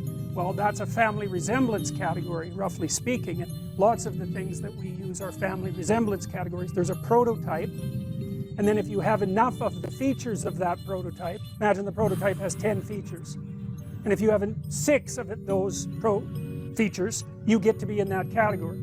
But it means that the category is actually quite diverse, and that's one of the problems that plagues psychiatry as a science and clinical psychology as a science. It's a really big problem, because if the categories aren't homogeneous, then it's very difficult to draw conclusions about the members of the category. And the psychologists and the psychiatrists claim that those are scientific categories, but they're not, and they can't be, partly because they're aimed at the classification of health or ideal versus non-health or non-ideal, and partly because they play multiple roles, eh? I mean, the category isn't there just to provide neat demarcations for scientific study. The category is there to give people a language to talk about certain sets of symptoms, to diagnose, because, you know, when you come in and you have a set of symptoms, you might want to know what they are, so that you also know what they aren't. It's really a relief often to find a diagnosis. And then of course the diagnosis has certain implications for treatment and for billing and for all of that, so the category has to play all of those roles. So there's multiple types of category. And the categories that we're talking about in relationship to mythology aren't scientific categories. They're categories about the world construed as a place to act. So here's a way to think about it. You're always looking at the world through a framework of reference. And you have to do that because there isn't very much of you. You can't see the whole world at once. And in fact, the amount of the world you actually see is so small you can't believe it. the central part of your vision is zipping around, producing a pretty high resolution representation of exactly what you're looking at. But outside of that center, like if I look at you, I can't see her eyes. I can see her glasses, but barely. I can't even tell whether you're male or female. The person past that, I can't see at all. Now you don't notice that, you know. You don't notice that you're that blind because your central vision is always popping around, illuminating that tiny space. But you're so damn blind, it's just mind-boggling. And I'm sure some of you have seen the Invisible Gorilla video, you know, where a gorilla comes into the video and you don't notice, which is somewhat shocking because you would think that you would notice a gorilla. But what happens is that you actually don't notice something unless it interferes with what you're doing. And because what are you going to do? Notice everything? You can't do that. You can hardly notice anything. So what you do is you pick something to focus on. It's usually something that you value, because why else would you focus on it? So that means that your value system determines the direction of your perception. Bloody well think about that for a minute. That's a Buddhist idea, right?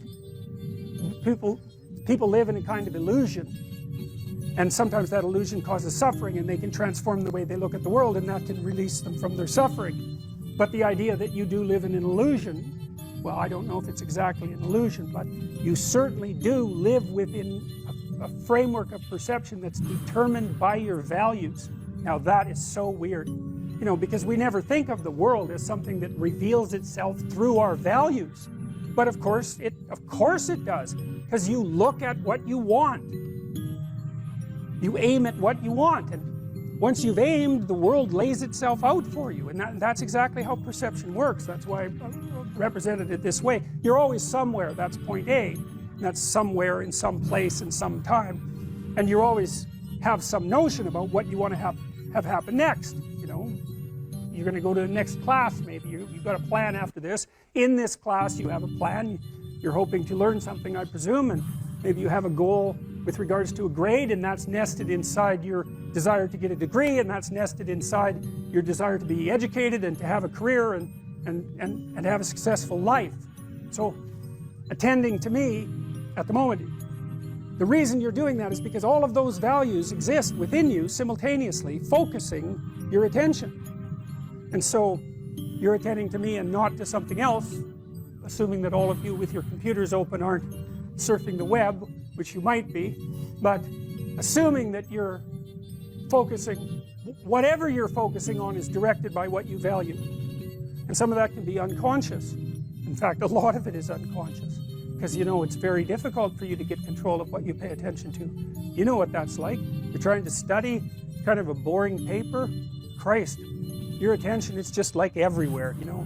Maybe you'll vacuum under the bed instead of doing the reading the paper, you know. You can't get a grip on that thing, so your attention has an autonomy. And that's another psychoanalytic idea, you know, because you kind of think, well, you're in control. It's like, really? You ever try telling yourself what to do? How does that work for you? I'm going to go to the gym 3 times a week. Right, sure you are. Yeah, I'm going to quit eating sugar for a month.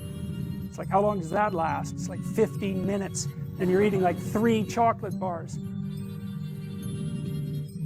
If you write a book, which is virtually impossible, and then get a publisher, which is virtually impossible, probably have a rejection rate of 99%. So then if you do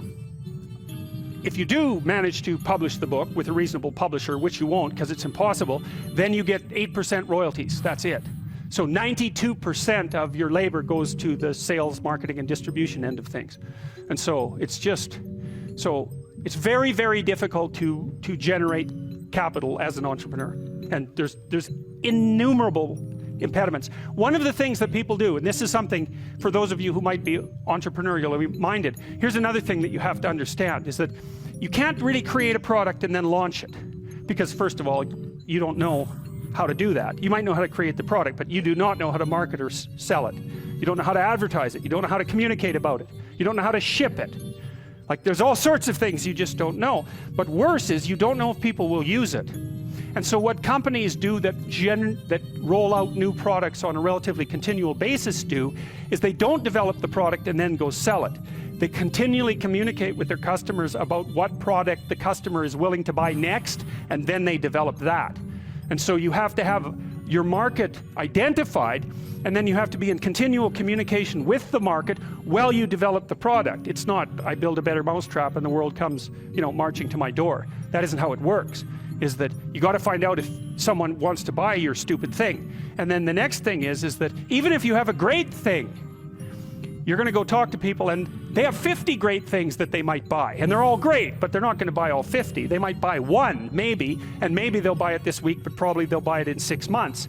And they're not going to buy any of them, no matter how great, unless they're on fire and you're selling water.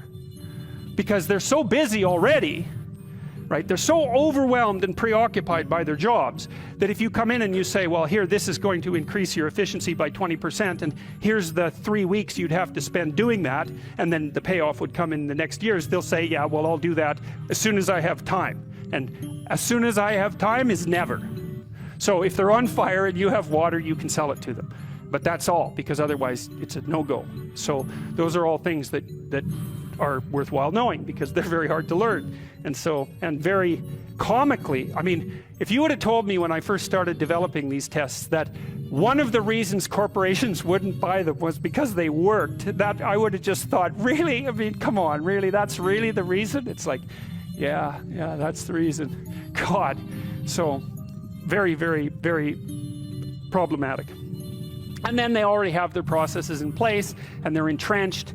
And then the next problem is, you know, you haven't got any customers. I think I told you that before. You don't have any customers, and you show them the statistics, but they can't understand the statistics, and they also have 200 other people selling them things, and 50 of them are crooks, so they're just lying about what they're doing, and they can't tell the difference between the liars and the people who are telling the truth, and so they can't understand the statistics for themselves, and they can't verify them anyways. So what they ask you is, who else is using it? And if the answer is, well, everybody, then you don't even have to do the sale because you're already rich. And if the answer is nobody, then they're going to say, well, why is nobody using this? You say, well, it's the hottest thing that's come along, and they think, well, I'm not going to be the sucker who gets painted, you know, red and fired because this failed. That they do not think this might make me succeed.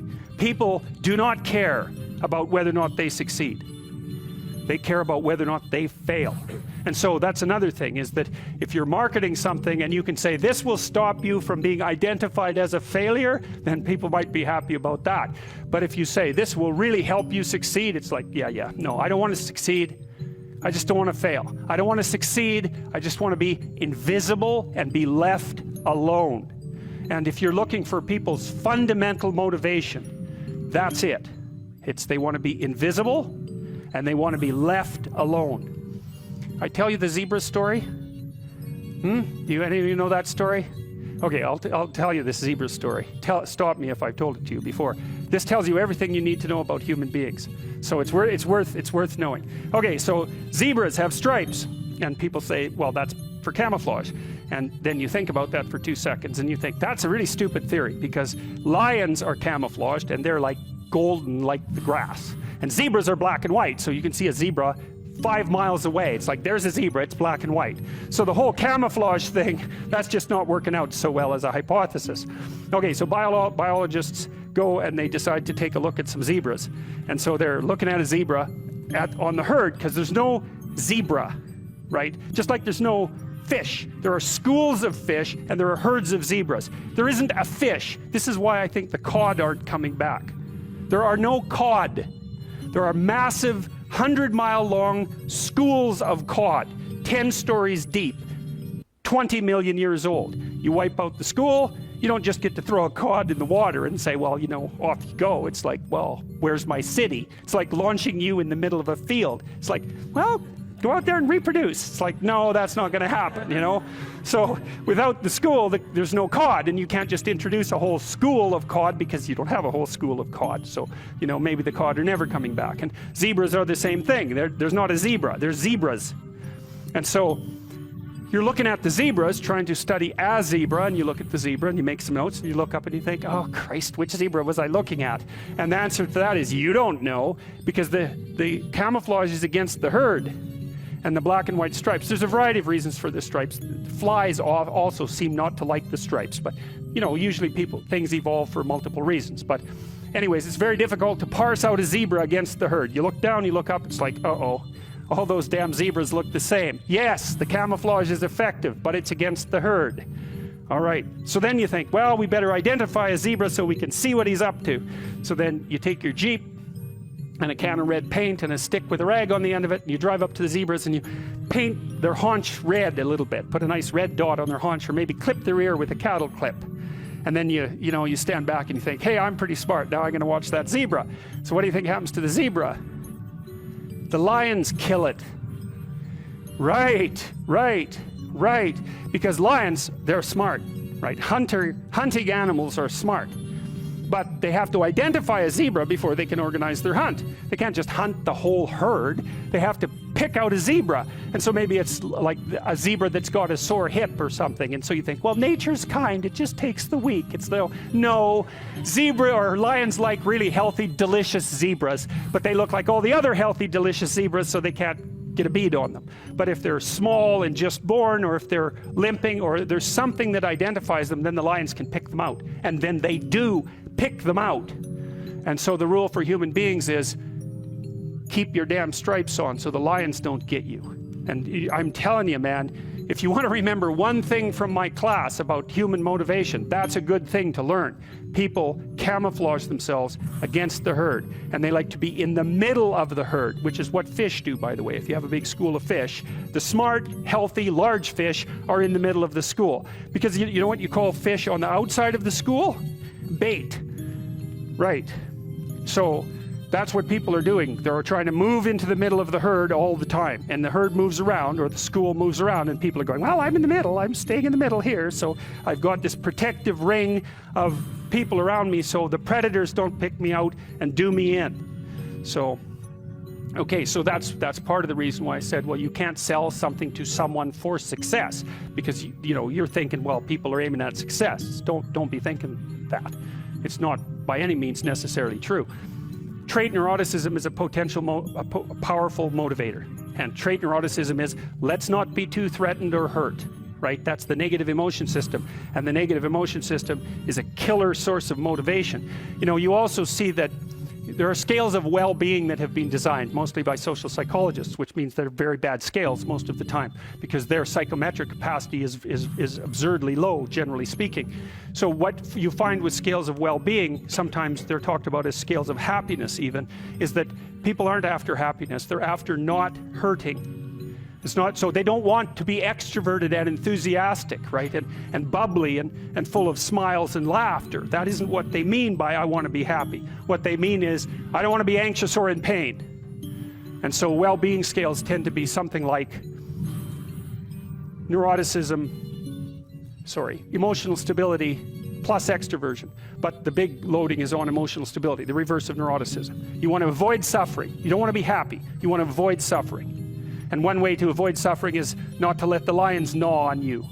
And one way of doing that is to stay in the middle of the damn herd. And so, like, I'm not being a smart aleck about this. I understand why people do that. There's real danger to being visible. There's real danger in being visible. Now, you might be successful if you're visible, but you also might be dead.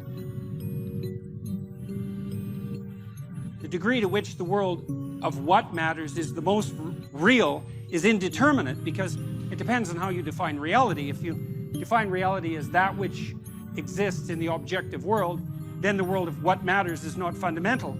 But it's my observation that we act as if the world of what matters is more real than the world of matter.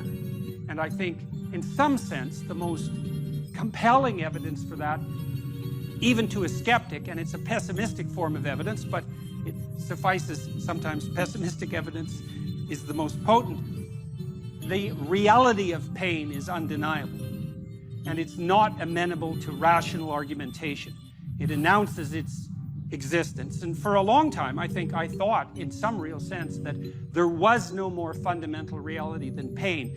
And there's an ethical dimension to that, too, because if you accept the reality of pain, there seems to come with it an impetus to eliminate unnecessary pain And to some degree, we can understand that as the basis of the moral impulse, and maybe to eliminate the unnecessary pain of the innocent, like the unnecessary pain of children, for example. And so, well, we accept the existence of pain as something so real that we will almost instantaneously act on it. And I would say that's especially the case in the case, say, of infants. And so it isn't obvious what's real, because it depends in some sense on how you define the term. But my sense is that what people believe is most accurately reflected not in what they say or in the propositions about the world they lay out, but in how they act. And so, and that's also something subject to debate, but it's not a shallow argument to say that your belief is most deeply reflected in your action. In fact, I think in some sense it's the deepest of arguments. And you know perfectly well that you can say one thing and do another, and you also know that you regard people who do that as hypocrites, and you tend to regard what they do as a more profound pointer to what they believe than what they say. And so you'll call them on that too. And so that means that there are some meanings that we regard as inviolably real. Now, the reason I concentrated on pain is because it's pretty easy to destroy joy. You can do that with a rational critique, and we're quite good at that. And you can destroy faith, and you can destroy hope, and you can destroy enthusiasm, and you can often do that even with a casual word. But pain is much more resistant to that sort of rational dismissal. I thought over the years, thinking as much as I could about unjust pain, let's say, as a fundamental reality, wondering if there is anything more real than that. And then I would say, well, yes, there is. That which dispels pain is more real than pain. And that's because to dispel something, you have to be more powerful than that thing in some sense. And then you can ask yourself at all sorts of different levels of analysis, what's capable of dispelling pain, or at least, let's say, rendering pain acceptable, which is not perhaps as deep a solution or as desirable a solution, but is also not nothing. And I would say that many of the things we regard as cardinal virtues are virtues, in fact, because if you have them on your side, you can, in fact, contend with and perhaps dispel or triumph over or transcend the inevitable pain and suffering of existence. And I think one of the fundamental purposes of education is to provide people with the peers and the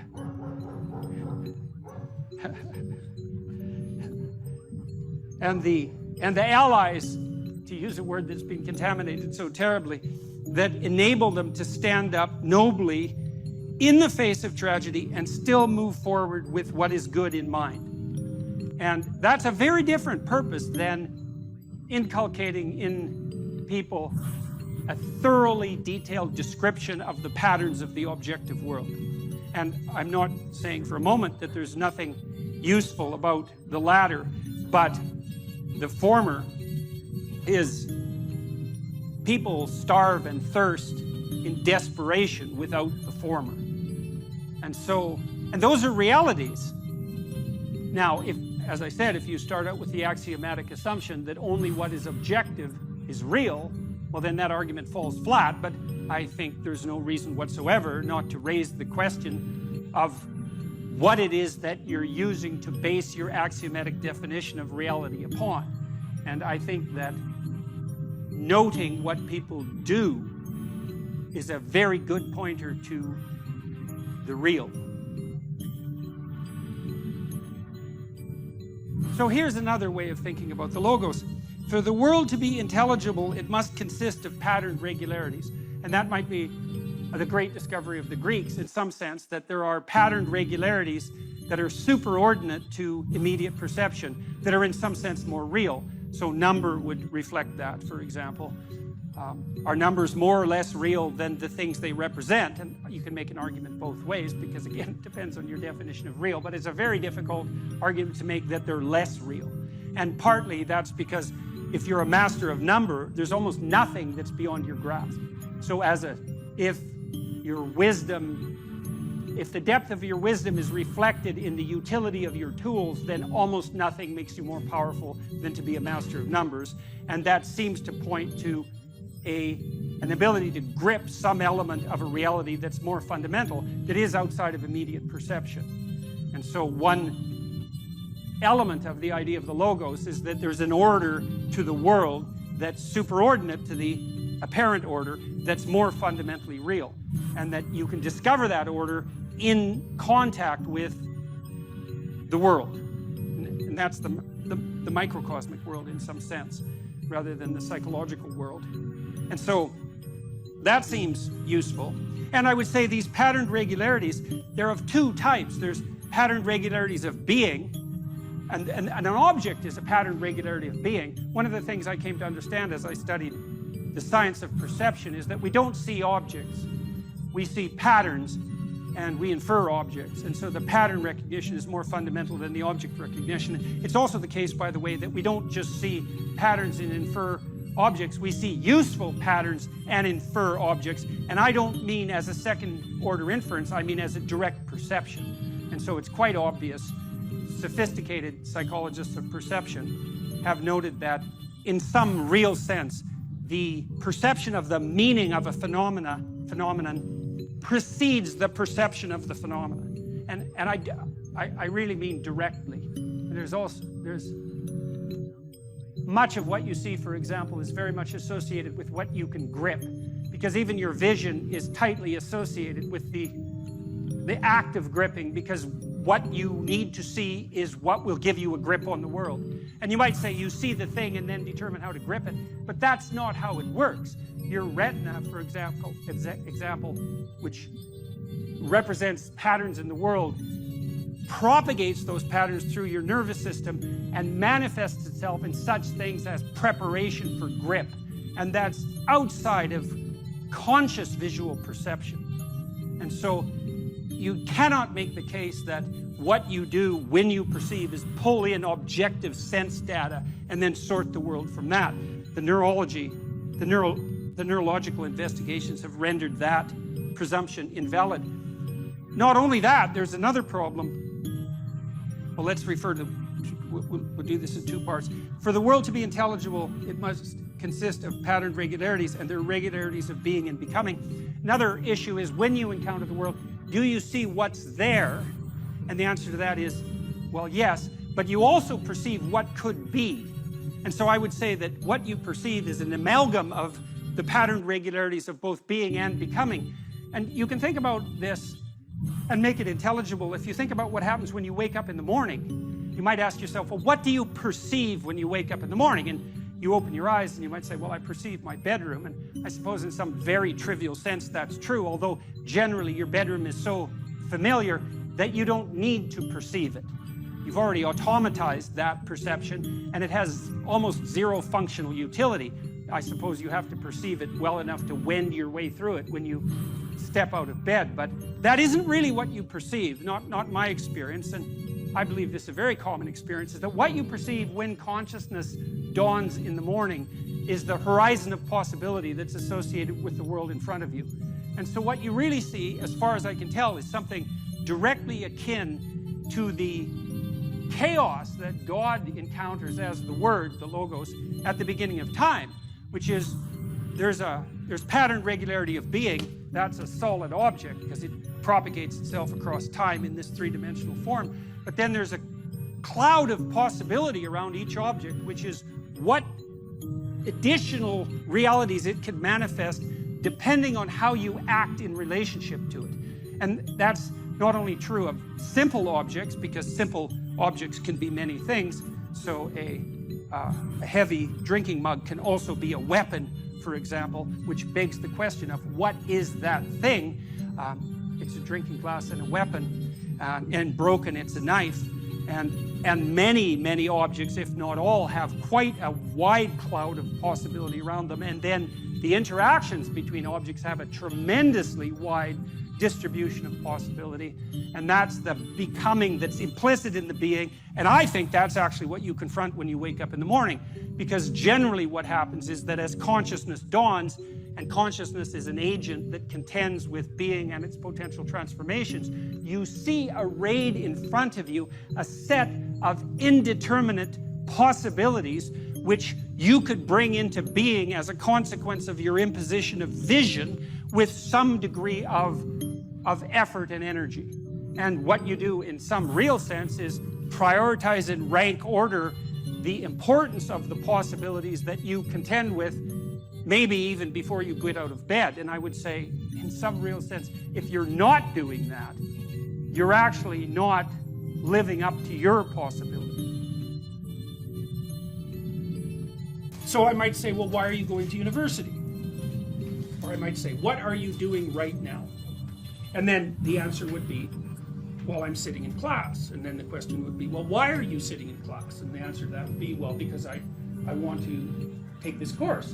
And why? Well, it's because I want to get my degree. So why? Well, because I want to be prepared for a career and a productive and high quality life when I get out.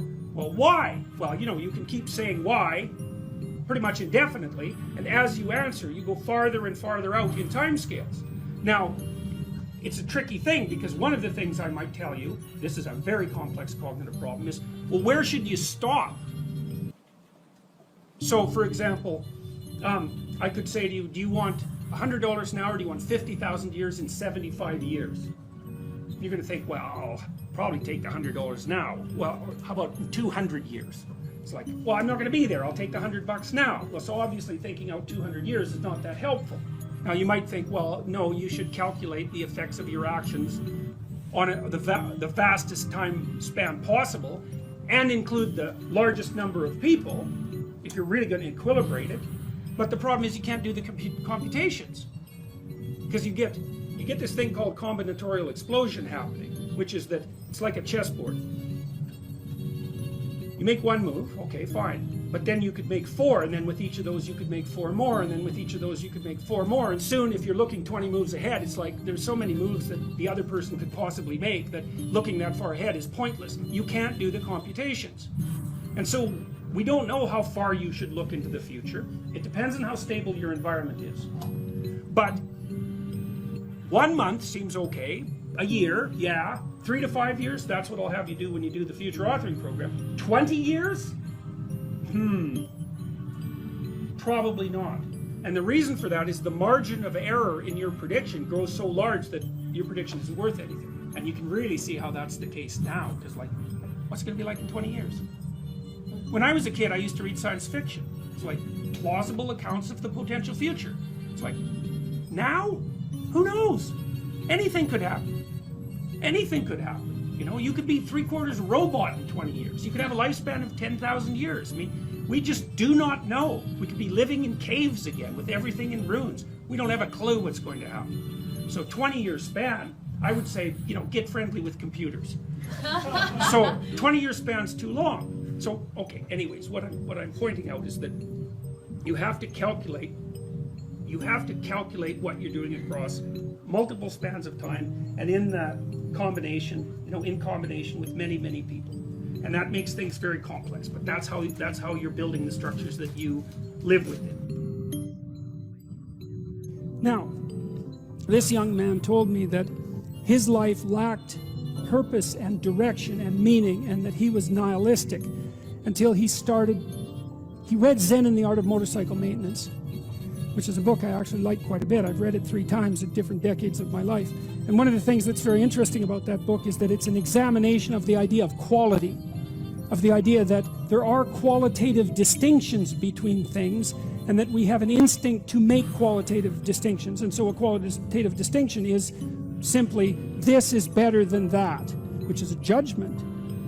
Okay, now what Ratzinger is hypothesizing is that the person in and of, how the modern idea is you're supposed to accept yourself. I think that's an insane idea, by the way. Really, I can't think of a more nihilistic idea than that you're already okay. It's like, no, you're not. And the reason you're not is because you could be way more than you are. And so what do you want to be? You want to be okay as you are? Or do you want to strive towards what's better? And this young man, this Australian, he said that the reason that Zen and the Art of Motorcycle Maintenance had such an impact on him was because he wasn't happy with his current mode of being, right? He didn't consider the manner in which he conducted himself sufficient. And the fact that the author of Zen, and it was Persic, laid out the notion that you could make qualitative distinctions, and there really was a difference between good things and bad things, or great things and evil things. It gives you direction. It gives you the possibility of moving upward.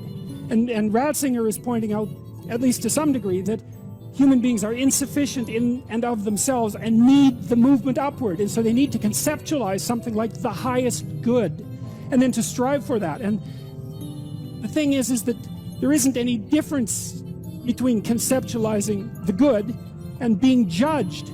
Because if you're going to conceptualize the good and move towards it, what you have to do is separate from yourself all those things that aren't good and leave them behind. And that's why the Redeemer and the Judge are the same thing. And one of the things that's really appalling, I think, about our modern world is that we're rejecting the notion of qualitative distinctions. You say, well, we don't want to hurt anybody's feelings by saying that one thing is better than another. It's like, okay, fair enough. It's not fun to be cast off with the damned, that's for sure. But if people are in fact insufficient in their present condition, which seems to be the case, I mean, try finding someone who isn't, then if you deny the possibility of qualitative distinction because you want to promote a radical egalitarianism, then you remove the possibility of redemption, because there's no movement towards the good. And it seems to me that it's a catastrophe to sacrifice the good for, well, it's a catastrophe to sacrifice the good for the equal. Because for us to be equal would mean, as far as I can tell, that we would all be equally unredeemed and miserable.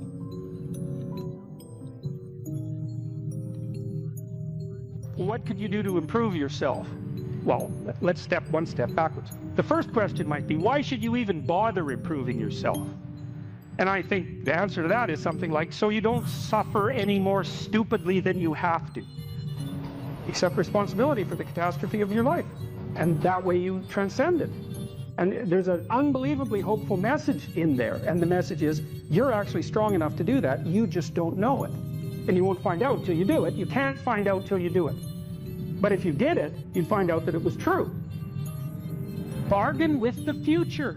Wow, that's just, what an idea that is. You know, it's so unlikely. It's a massive risk. It's the ultimate in risks, right?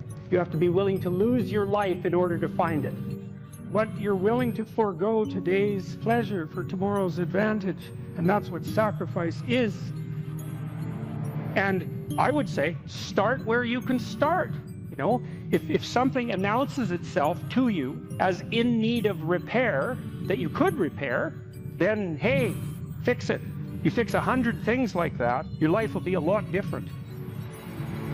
If I wanted to spend 10 minutes making this room better, what would I have to do? And you have to ask yourself that, right? It's not a command, it's like a genuine question. And things will pop out in the room that you know, there's a stack of papers over there that's kind of bugging you, and you know that maybe a little order there would be a good thing. There's some rubbish behind your computer monitor that you haven't attended to for like 6 months, and the room would be slightly better if it was a little less dusty and the cables weren't all tangled up the same way. And if you allow yourself just to consider the expanse in which you exist at that moment, there'll be all sorts of things that'll pop out in it that you could just fix.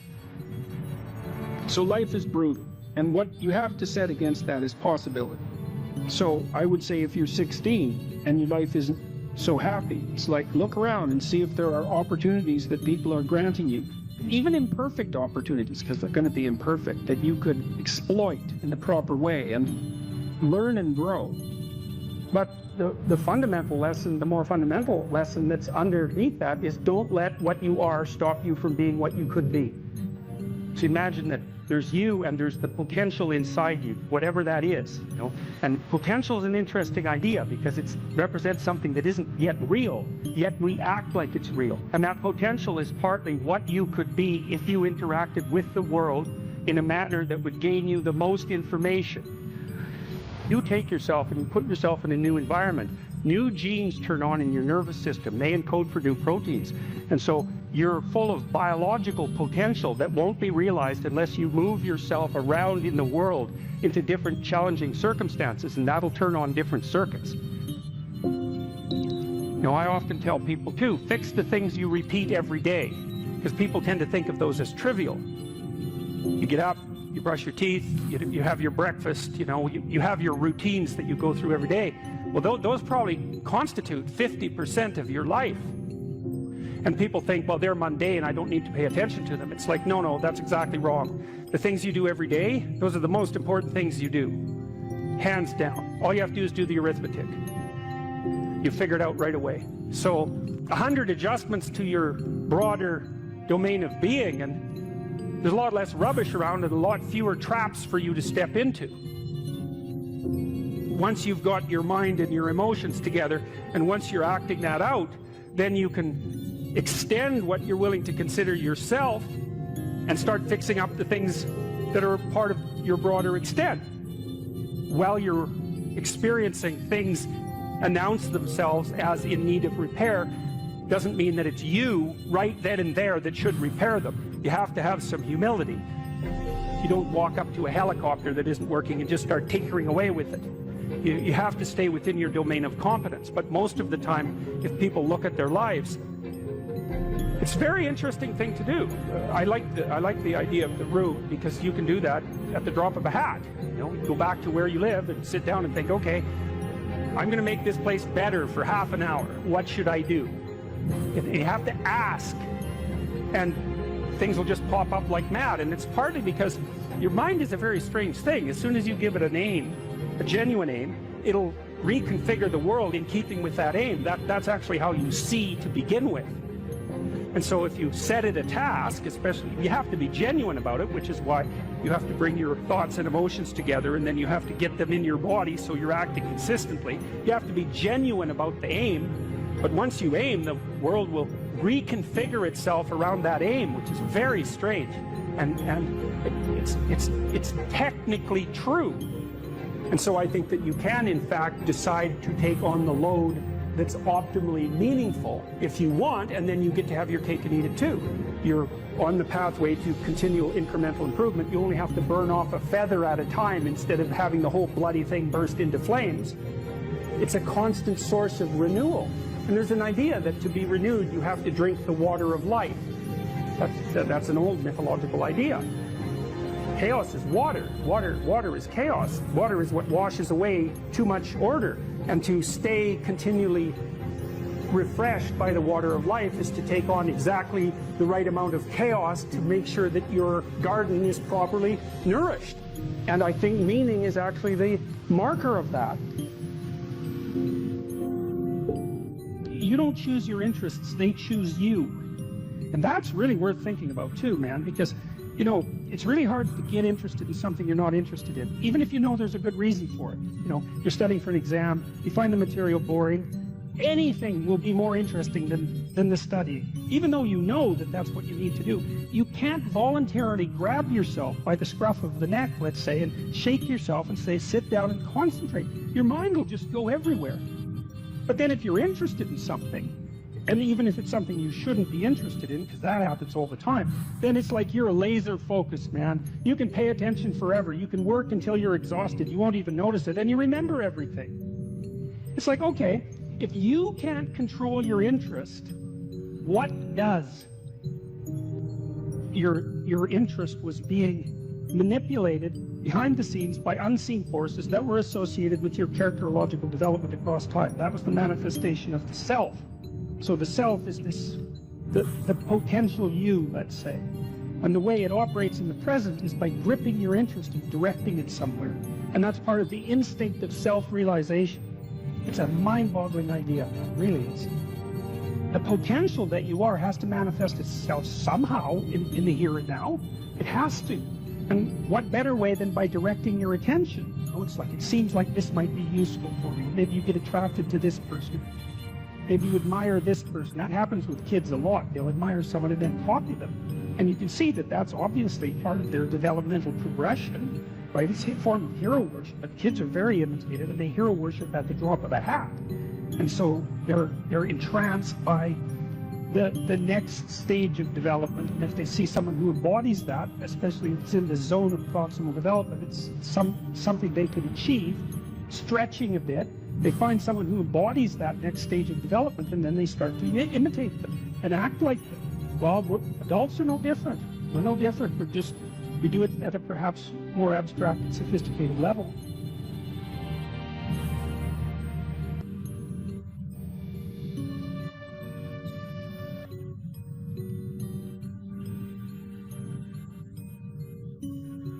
What sort of life would you have to have so that you could bear your suffering nobly? That's a good question to ask yourself. Now, and so we had people just write for 15 minutes. If you could have what you wanted and needed, what might that look like? And there's an instruction there too, is do it badly. Because what the hell do you know? And besides, your vision's going to change as you progress through your life. And so you're not going to get it done perfectly, but that's okay. Get it down. Get a rough first draft down, right? A rough approximation of who you could be if you got your act together.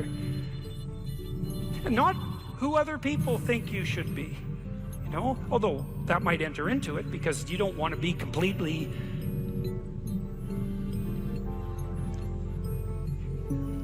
You can't be who you are properly and ignore the fact that you're embedded in a social context. And so you have to take the fact that there are other people into account. And it doesn't mean be who your parents think you should be either, even though that's another source of information that you might want to consider. It's a deeper question. It's like, what would actually motivate you? And you might think, well, I could never have that. It's like, that's not the question that's being addressed here. Although I would say,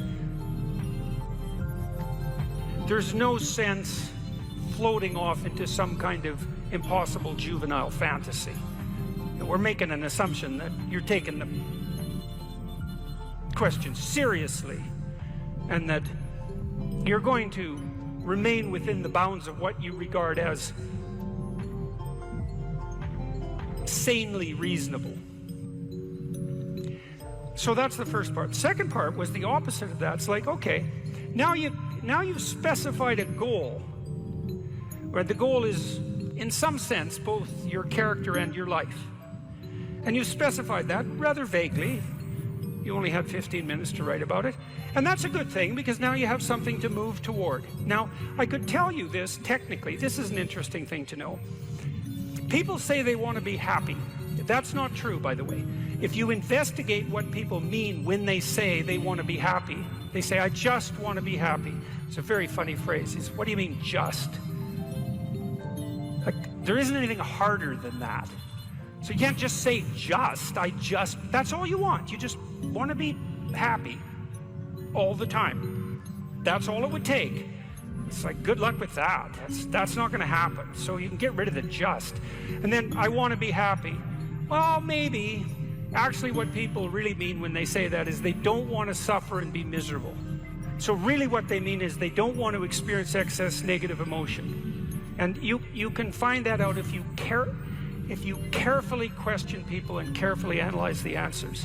You find out they're actually more concerned about avoiding the catastrophic negative than living in a world of hedonistic delight.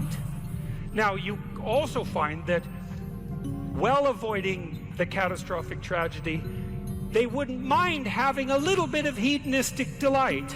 And so some happiness is interleaved in there. Then you might ask yourself, to the degree that people do want hedonistic delight when they're being happy, what does happy mean? And you might think, well, happy means getting what you want. Happy is how you feel after Christmas dinner.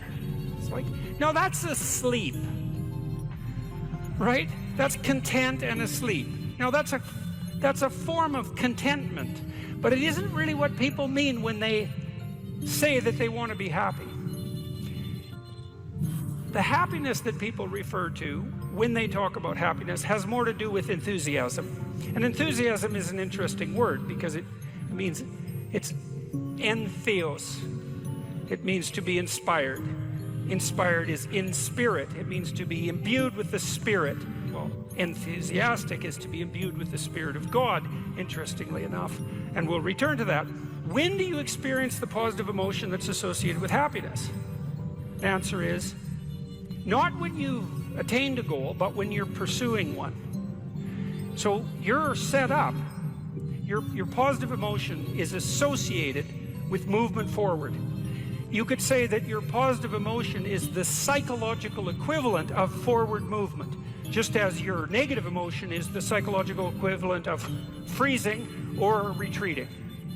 And so your emotions are very tightly tied to your action. Freeze, retreat, negative. Advance towards a goal, positive. No goal, no positive emotion. Now, if you don't remember anything else from tonight, that's a good thing to remember. No goal, no positive emotion. A corollary of that as well is no goal, confusion. So no goal not only means no positive emotion, it also means confusion, and confusion means anxiety and dread. And so a life without a goal is confusing and hopeless. And that begs the question, what should the goal be? And that's partly what we're trying to establish. You wrote for 15 minutes, you try to develop a vision for your life. Now you have something to move toward. That sets up the precondition for potential positive emotion and happiness. What else do you need to motivate you? Well, how about negative emotion? So what do you do with that? Well, negative emotion can stop you. You might think, well, I'd like to get a better job, but I'm afraid of putting myself out in the job market. I'm afraid of being evaluated. I'm afraid that if I tried something more difficult, I might fail. Then you have your negative emotion opposing you, right? It's anxiety is stopping you. And fair enough, because there are things to be anxious about. But what if you could get your negative emotion behind you, pushing you instead of stopping you? Sometimes in my clinical practice, I would have clients who hated their job. They're laboring under the thumb of a tyrant. And maybe that was partly because they turned themselves into slaves, but it didn't matter. They were laboring under the thumb of a tyrant. They needed to make a move, laterally or up. They needed to make a move. And they were often afraid to. And they had their reasons. They didn't want to contemplate their resumes. They didn't want to open up their CVs. They didn't want to face the inadequacies of their past. They were afraid of being evaluated. They were afraid of being rejected. They didn't know how to negotiate. They didn't know how to conduct themselves in an interview. They were afraid of losing the security they'd already built up. They had their fears, and they were real, and those fears stopped them. But they'd come to me and say, oh my God, you know, I'm so miserable. My life is so miserable. And we'd take that apart. And one of the reasons was because they were laboring under the thumb of a tyrant. And then we'd talk that through, and they'd say, well, I'm afraid to make a change. And I'd say, well, that's okay. That's understandable. How afraid are you of not making a change? Let's make a little vision of that. You're 35, you hate your job. What's the consequence? You're not motivated. You don't want to get out of bed in the morning. You're starting to get depressed. You're getting bitter. You're getting resentful. You're getting cynical. You're amotivated at work. You're not doing a very good job. And you're starting to shrink. Now play that out for 10 years. You don't change it. You don't fix it. And what happens? Well, it's not like it's going to get better of its own accord. What's going to happen to you? Well, for sure, at minimum, what's going to happen to you is you're going to be in the same situation, but 10 years older. And if you can't get out of that situation now, what the hell makes you think you're going to get out of it in 10 years? You're 10 years older. You're 10 years more bitter. You're 10 years more cynical. Maybe by that time your marriage has collapsed because who the hell wants to live with you? You're even more of a slave than you were because you've labored another 10 years under the thumb of the tyrant and stepped backwards every time you were asked to, so you got smaller and smaller as the tyrant got bigger and bigger. It's like, think about that, and that means imagine it. Imagine that, okay? Now that's the situation. You're stuck where you are, but it's 10 years from now. And when I say think of that, I mean imagine that. It's like really play it out. It's like, you know how miserable you are now? You're afraid of making the necessary changes, but you know how miserable you are now. Just imagine how miserable you could be in 10 years. And in all likelihood, what you'll find is that you're way more afraid of that than you are of whatever's stopping you in the present. It's really useful to know what your own particular brand of hell might be. And so one of the things we do in this writing exercise is have people do the reverse. It's like, okay, so imagine now, 5 years from now, you've let whatever temptations you're particularly susceptible to have the upper hand. And they've augured you into the ground. You know, one person's an alcoholic, another person's a criminal, another person's living on the street, someone else is like skirting the edges of prostitution, somebody else is narcissistic and bitter, somebody else is depressed and anxious. You know where you would fall off the edge of the earth if you fell off in whatever direction you're prone to fall off. Everyone knows that, but we avoid that. You know, that's rule 3. Do not hide things in the fog. Is that the rule? Do not hide unwanted things in the fog. Yeah, well, we often won't allow ourselves to imagine the catastrophe that we're pursuing, let's say through inaction. That's a good thing to fix. So now you say, well, you think for 15 minutes, that's not very long, but who you could be and what you could have if you could have what you wanted, if you were who you could be, and then you think about what sort of hell you could produce for yourself if you didn't do that, and that's not a bad polarity. It's like, I'm going to get away from that, and I'm going to move towards that. And then you have your negative emotion working for you, and your positive emotion working for you. And that's a good gradient, and that's a great gradient emotionally, because as I said, you don't experience positive emotion except in relationship to a goal. And if you got a nice gradient on your goal pursuit, then that's going to increase the degree to which you feel positive emotion. And positive emotion, by the way, isn't just about being happy. That's the most trivial part of it in some sense. Positive emotion allows you to focus. It's the soul of concentration. It's the essence of enthusiastic motivation. When you say, I really want to do that, that statement is predicated on the existence of positive emotion. It's the fact that the goal beckons to you that makes you say, I want to do that. And you know how much easier it is to do something you want to do than to do something you don't want to do. And that ease is actually a consequence of the activation of the system that governs positive emotion. And you might ask yourself, well, how powerful a system is that? And I would say, well, almost all of the drugs of abuse that people are most prone to abusing are abused because they activate the positive emotion system. So cocaine, methamphetamine, heroin is also a painkiller, but it has a psychomotor stimulant element. That's the technical term for the pharmacological effect of pharmacological agents on the positive emotion system. Psychomotor stimulation, psychomotor because it's associated with movement forward. And cocaine is such a powerful drug because it makes you feel like you're doing something worthwhile. That's the system it hyperactivates. And so it's a primary system of motivation. It's as old as forward movement itself. It's a cardinal source of meaning, and it only manifests itself in relationship to a goal.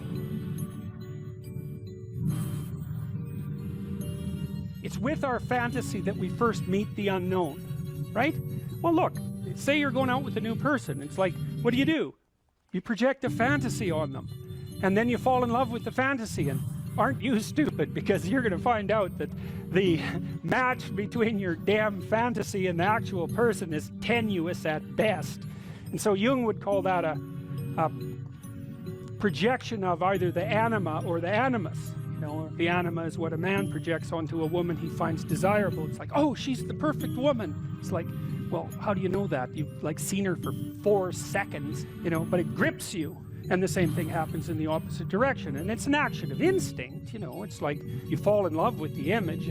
But interestingly enough, what you do in a relationship that works is that you actually, I think that what you see, it's a rough approximation, when you project the ideal and fall in love with it, you see what could be it could be that, but it's going to take you a hell of a lot of work, because like you got no shortage of flaws and the other person has no shortage of flaws, and so you're bringing your flaws together, and that's going to produce a lot of friction, and you're going to have to engage in a lot of dialogue before you approach that level of perfection again. But maybe you can do it, and then you get to live happily ever after. Well, wouldn't that be nice?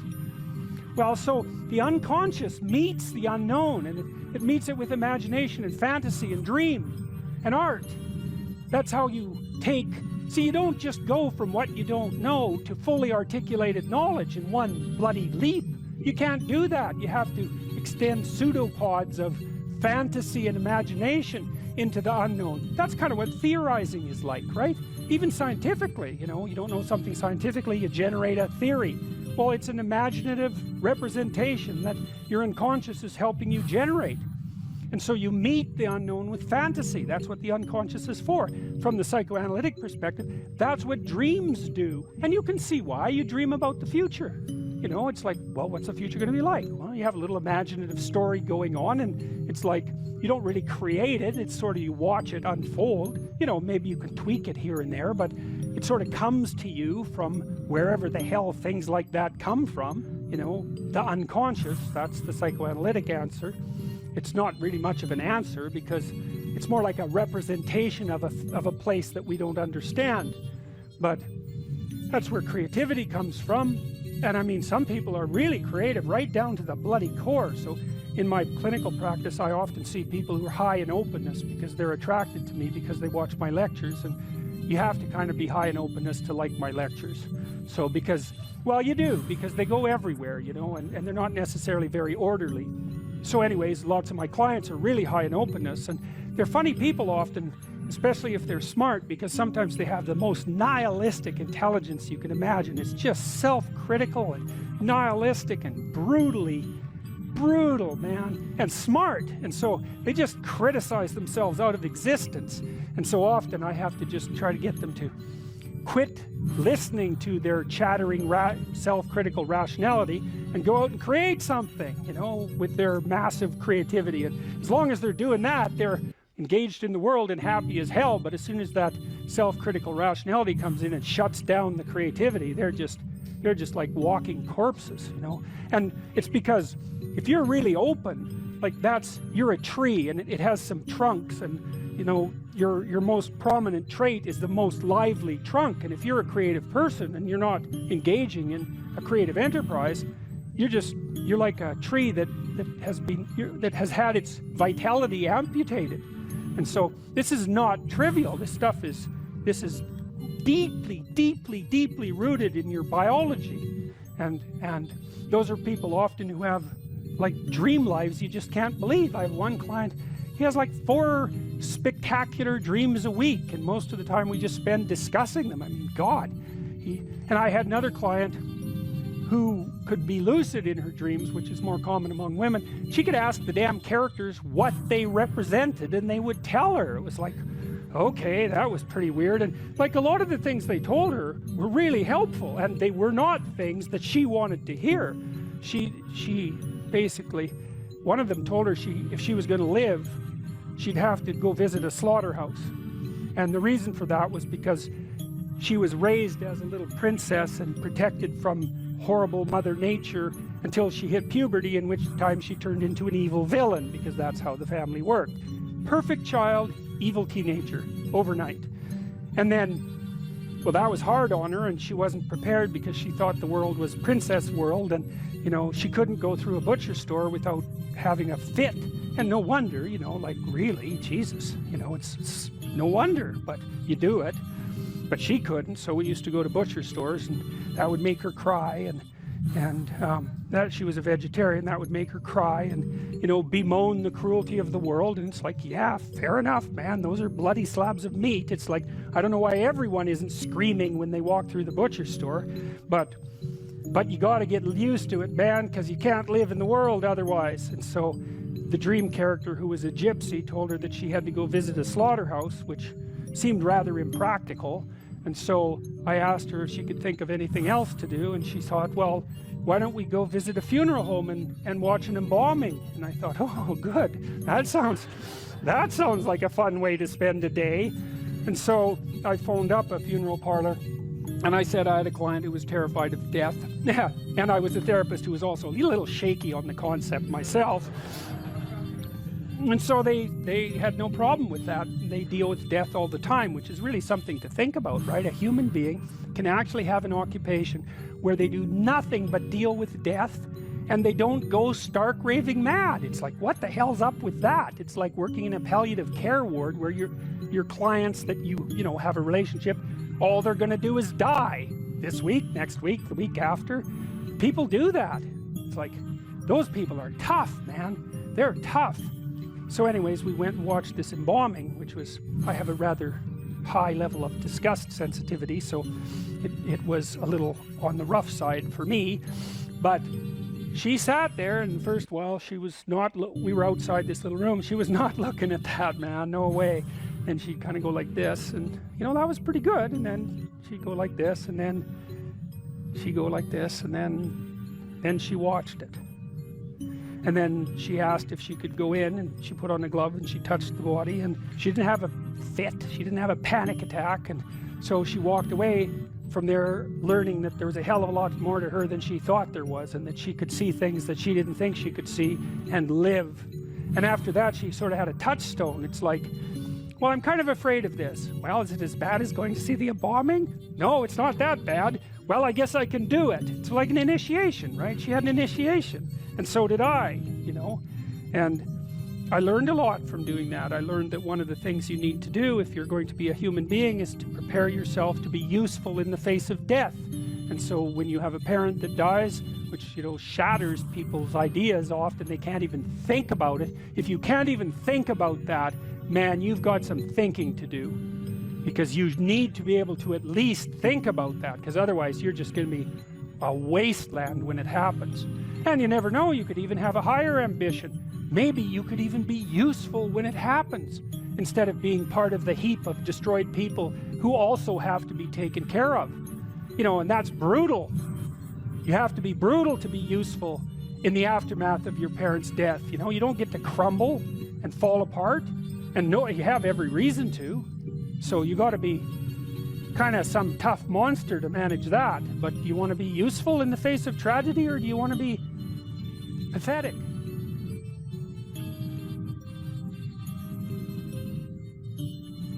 You say you are morally obligated to do remarkable things. Mm-hmm. Why? Well, I think partly because life is so difficult and challenging that unless you give it everything you have, the chances are very high that it will embitter you, and then you'll be a force for darkness and not good. And so, you know, the fact that life is short and can be brutal can terrify you into hiding and avoiding. You can flip that on its head and understand that since you're all in anyways, you might as well take the risks that are adventurous. There isn't anything more adventurous than the truth.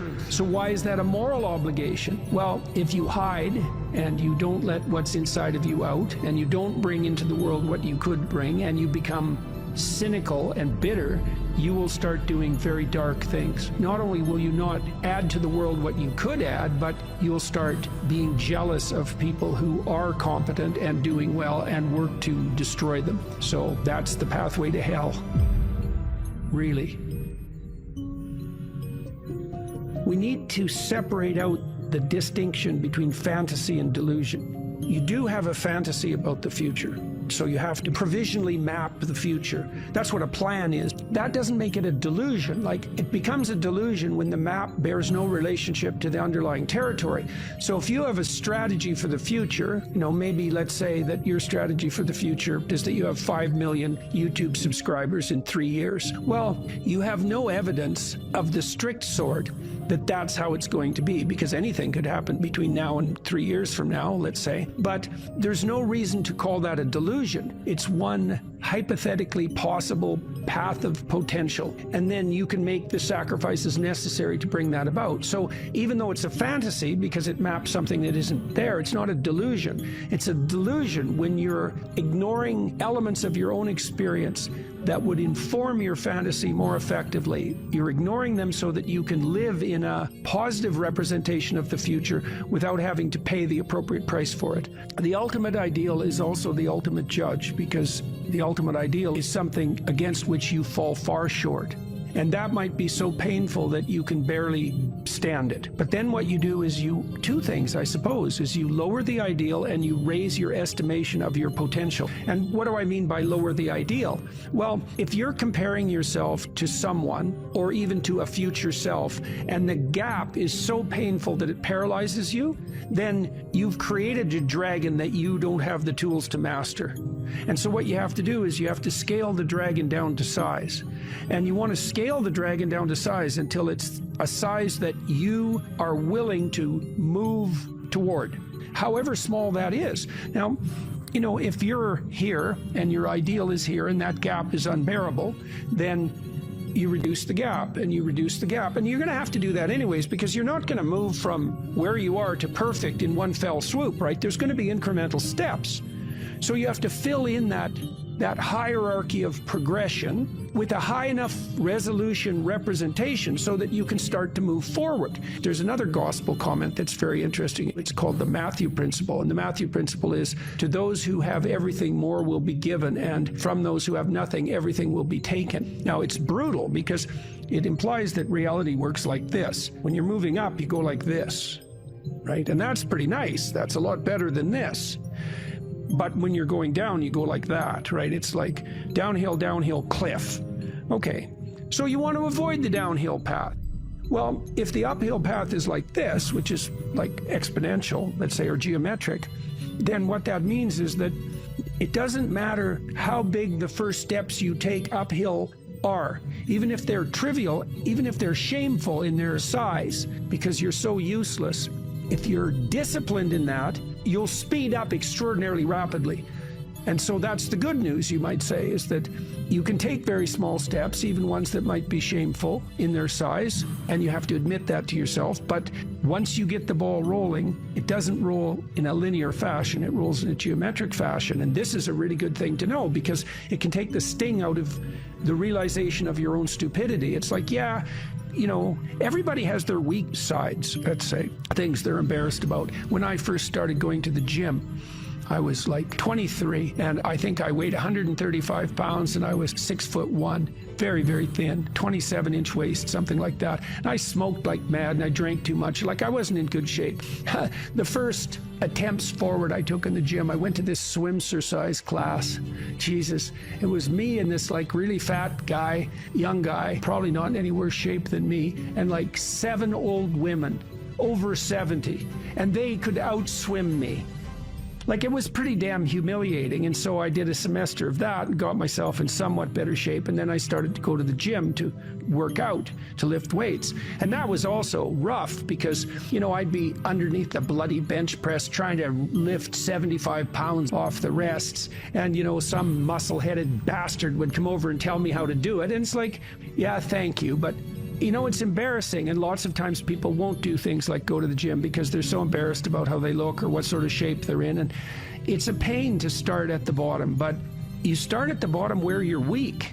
And if you want to rectify what's weak, you have to accept the fact that you're at the bottom and that the first steps are going to be painful. You know, it took me about 3 years, but I stopped smoking, and then I stopped drinking, and I gained 40 pounds of muscle in like 3.5 years, something like that. I basically had to stop doing that because I had to eat like 6 times a day. It was crazy. But I got a lot more physically confident and a lot more coordinated. But the point of all this is, if you're going to rectify your weaknesses, you have to admit your insufficiency to your own shame. Now, if the gap between you and your ideal is so great that it paralyzes you, you shrink that. Things will beckon to you and call to you, and you'll have intuitions about which pathway to take. And you will, in all likelihood, follow those, because what else do you have? You have these orienting instincts. This is another reason why you don't lie. Because if you lie and you practice lying, you pathologize your instincts. And then your intuitions lead you wrong. You don't want to lie, because you program yourself falsely, and then you automatically see what isn't there. And then, of course, the world will slap you in the face continually, and you'll think, oh my God, the world's such a pathological place. When the truth of the matter is that, no, you just keep running into things that you refuse to see. And then you think, well, the world's made of nothing but obstacles. It's like, well, you put the obstacles in your own path, and you did that by developing these complex, self-serving delusions, a story that you tell other people about who you are that isn't true. You're trying to lay out a map that bears no relationship to reality, and you keep wondering why you wander off the path and into a pit. It's like, well, how could it be otherwise? People have commented to me many times about my bravery, and I don't like that. It's not right. I'm afraid of different things than the typical person. Maybe that's a good way of thinking about it. I'm way more afraid of the consequences of saying something that's false or wandering off the appropriate path than I am of whatever consequences might come for saying what I believe and doing what I believe to be the case. I'm way more afraid of that. You know, I've been reading the Gospel of St. Matthew. I'm writing a book at the moment called We Who Wrestle with God, and one of the things Christ says to people continually is to not damage their vision, is to not put, that's the best way of putting it, don't occlude your eye. You can see what's in front of you if you're willing to see it. And if you're willing to see it, many of the terrible obstacles in life you can just walk around. But if you blind yourself purposefully to follow your own narrow, self-serving delusion, you're going to run into terrible things and terrible people and the terrible part of your own soul all the time. That's what you should be afraid of. You can't be isolated, alone, without responsibility and pursuing your hedonistic nonsense and not be insane and miserable. Those are all the same thing, right? And so, you know, it's got to the point, I've said things that have made me somewhat unpopular, like it's very difficult for people to mature until they have a child. You find a huge part of what you are in that relationship. It makes you responsible, makes you grow up. It gives you the opportunity to mentor someone. You have someone around who's more important than you. Well, that's part of being mentally healthy. It's a huge part of it. This enterprise that I've helped put together, Alliance for Responsible Citizenship, we're trying to put forward a model of governance. It's called a subsidiary model, and the idea is that people have multiple social roles that scale. Now there's you should take care of yourself, integrate yourself, which means you can conduct yourself properly across the medium to long run. You're self-sustaining. Then you can maybe extend that to your partner, and then to your family, and then to your local community, and then to broader communities as you become more and more competent and able to take on that responsibility. That's the alternative to isolated hedonic slavery. You slave to your own whims, and it's the alternative to tyranny, because if you take on all that responsibility, you don't have any need for someone to govern you. It's truly the case that your sanity is the concordance between you as an individual and the world. That's the sanity. You're distributed out into the world, and you should be, and that's, you want to be. That's where the adventure is. You want to be solipsistic? The solipsistic porn masturbator. Jesus, it's not going to be aimless and miserable. Well, God, it's so pathetic. Why am I so unhappy? It's because you think about yourself. Oh, no, you think about the lowest impulses in yourself all the time. That's why you're miserable. People exist in a sacrificial relationship to the world. What does that mean? It seems to mean something like human beings are aware of their extended self. You know you're going to be around tomorrow and next week and next month and next year and 5 years from now and 10 years from now. Now it's less certain as you go out, but you do have the sense of yourself as something that stretches across the decades. Okay, and so what that means is that you have to conduct yourself in a manner that isn't merely immediate. You have to conduct yourself in a manner that will work across time. Now, how do people do that? They work. Work is a sacrificial gesture. So you work, by definition, virtually. Work is the sacrifice of the present for the future. I mean, maybe someone can come up with a better definition of work than that, but I don't think so. It's like you put in time and effort right now, even if it's something not what you'd like to be doing at the moment. You put in time and effort because you believe What the hell does that mean? You believe it'll pay off. Well, is that a contract with the future? Is it a covenant? Because the relationship that the biblical corpus characterizes human striving is covenantal. It's a bargain. The bargain is you make the right sacrifices and they pay off. That's the bargain. Now, you might say, well, that's just part of the social contract, but the biblical corpus insists that it's deeper than that. It's built into the structure of reality itself. And that if you got the sacrifices right, the future would be paradisal. That's a kind of sacrifice right there, is that you're willing to sacrifice your short-term physiological and psychological comfort for a medium to long-term benefit. It's the essence of sacrifice. This is something the atheists don't understand about the biblical narrative, is that the narrative insists that we live in a sacrificial relationship. It's the essence of humanity to live in a sacrificial relationship. It's like, well, is that true or not? Well, as you mature, your relationships are more sacrificial. It's less about what you, in your narrow sense, want right now, and it's more about what's good over the medium to long run, including other people. Well, that's a sacrificial relationship. Now, the covenant, and this is a matter of faith. It's the matter of the deepest faith. Are you willing to act out the proposition that the way to make the world reveal it will suffice? There's technically two different forms of reward. There's consummatory reward. That's what an orgasm is. It's consummatory reward. It brings the behavioral and perceptual sequence to a halt. It ends it, right? At the climax, it ends it. But then it's over. That journey is over, right? Then there's the dopaminergic reward, and dopaminergic reward is evidence of advancement towards a goal, right? Okay, so there's a corollary to that. Well, how do you become optimally engaged? Because dopamine facilitates engagement and focus, which is why drugs like amphetamines can be used for kids who are attention deficit disorder. You tap up the dopamine response, they lock on, right? Okay, so they're locking on to a goal-directed pursuit. The problem with amphetamines is that they can lock you on so hard you can't get out of the frame. So like kids on amphetamines will obsess, for example, about cleaning up their closet. They can't switch to the next activity. Okay. Dopaminergic reward is reward that's accrued in relationship to a goal. Okay, so what's an implication of that? Well, pursue the highest possible goal. Well, why? Because the kick from advancement is higher. Now, you have to balance that. It can't be, you have to advance, right? Because imagine the reward's got two components. Number one is you're moving towards something valuable. Okay, so you want it to be as valuable as possible. Okay, but you have to be moving. You need something extremely valuable that you can move towards. Okay, so part of the reason that you establish a relationship with God, let's say, is because that's what sets the upper bound to your vision. It's like, I want things to be the best they could be. That's a vision of paradise.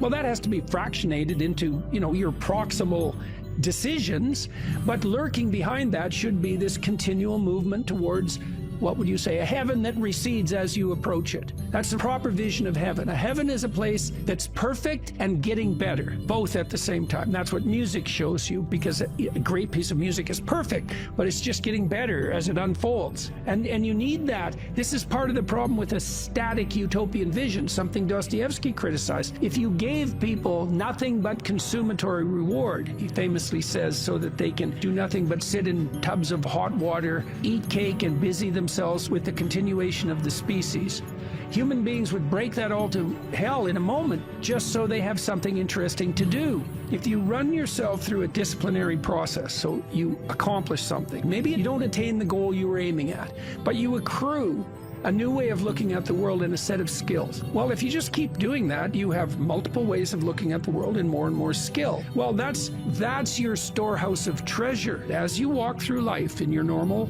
mode, things will call to you. And if you pursue them, they will take you deep. It doesn't really matter what it is that call. What matters is that you pursue it, and you pursue it to the depths. And as you pursue it to the depths, you will become transformed. And if you do that without reservation, that will turn you into the person who frees the slaves and opposes the tyrants. And that is how it works. That's the call. And that can happen in any direction, virtually any direction. You just have to pursue it with sufficient faith.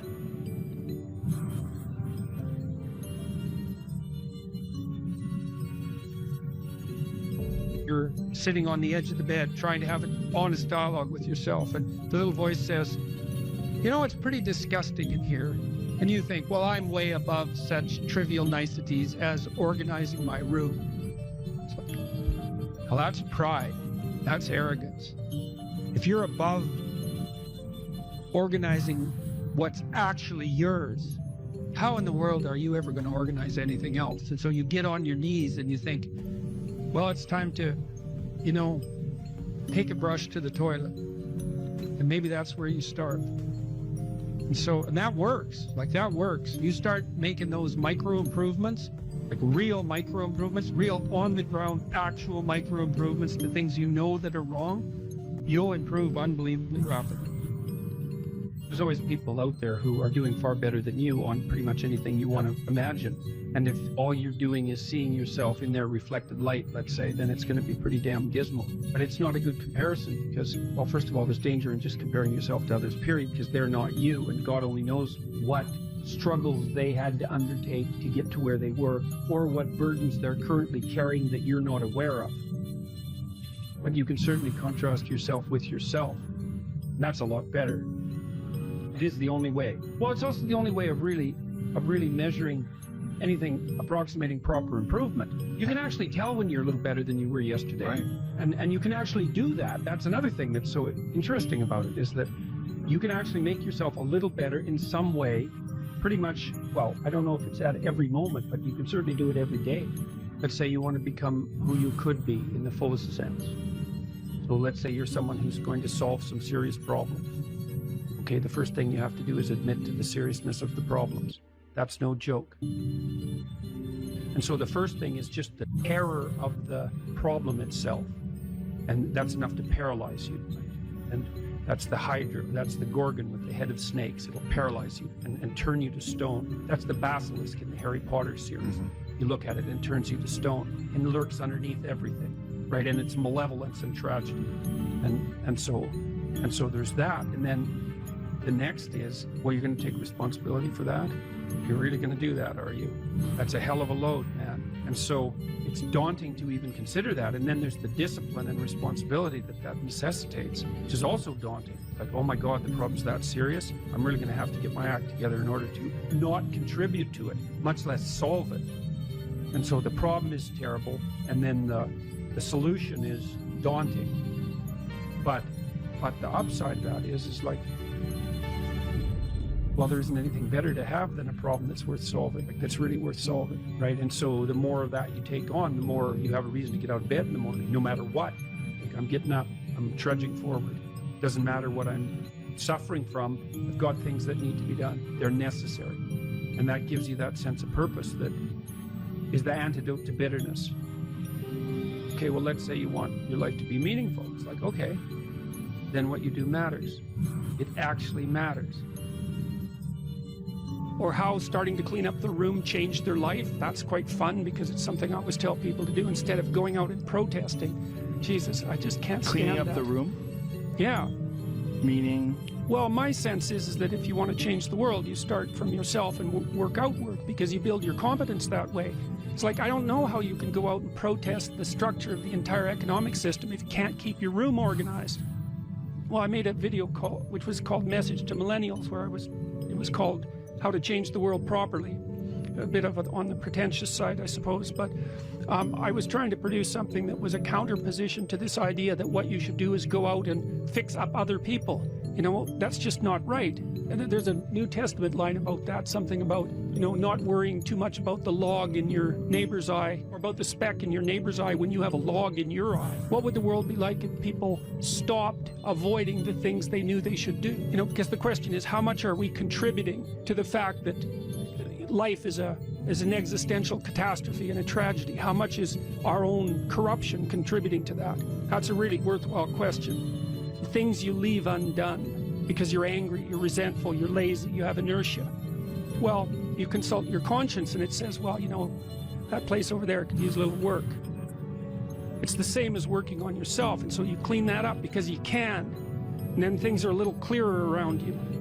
and you're a little better off because you've practiced a bit, and so you're a little stronger, and then something else manifests itself and says, well, maybe you could like take a crack at fixing me up too. So you decide to do that, and then that gets a little bit more pristine, you know, and soon, and it's humble because you're not exceeding your domain of competence. You know, it's like, don't be fixing up the economy, 18-year-olds.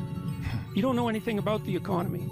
It's a massive, complex machine beyond anyone's understanding, and you mess with it at your peril. So, and can you even clean up your own room? No. Well, you should think about that. You should think about that. You only have to ask a stupid question once. You ask a stupid question, and if you're in a crowd and you ask a stupid question, 80% of the people in the crowd have the same question. They're just too cowardly to ask. But you ask and then someone actually tells you, you never have to ask that question again. You're no longer stupid. What stupid thing am I doing that I could quit doing?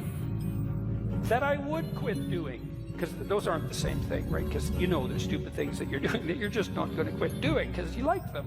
But there might be something on the edge there where you could stop that. If you want to know something about yourself, sit on your bed one night and say to yourself, you got to mean this, like you got to be desperate. This is no game, this. My life is not everything I want it to be, and perhaps it's not everything that I need it to be. And by need, I mean my life is so unbearable that the suffering that's attendant upon that has made me nihilistic, cynical, bitter, resentful, driving the proclivity to see evil everywhere except within my own heart. Like, these are problems, man. And you ask yourself, you sit on the bed and say, okay, man, I'm ready to learn something. What's one thing I'm doing wrong that I know I'm doing wrong that I could fix, that I would fix? It's like, you meditate on that, you'll get an answer. And it won't be one you want, but it'll be the necessary one. You know, and it's often something that will point you to small things. Like, that works. You start making those micro improvements, like real micro improvements, real on the ground, actual micro improvements, the things you know that are wrong, you'll improve unbelievably rapidly.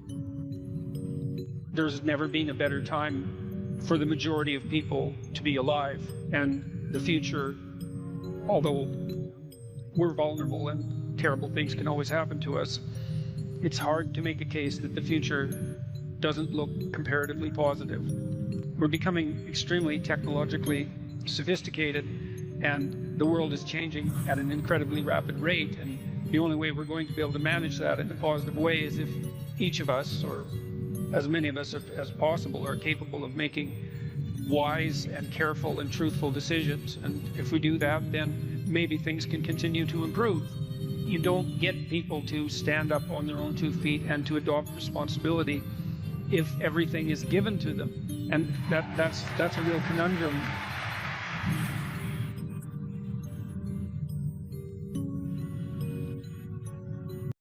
Hey, thanks so much for watching. If you're on TikTok or Instagram, drop a heart or double tap right now. It really helps the message reach more people. If you're on YouTube, smash that like button and share this with someone who needs to hear it. Drop your thoughts in the comments. I read every single one. See you in the next one. Take care.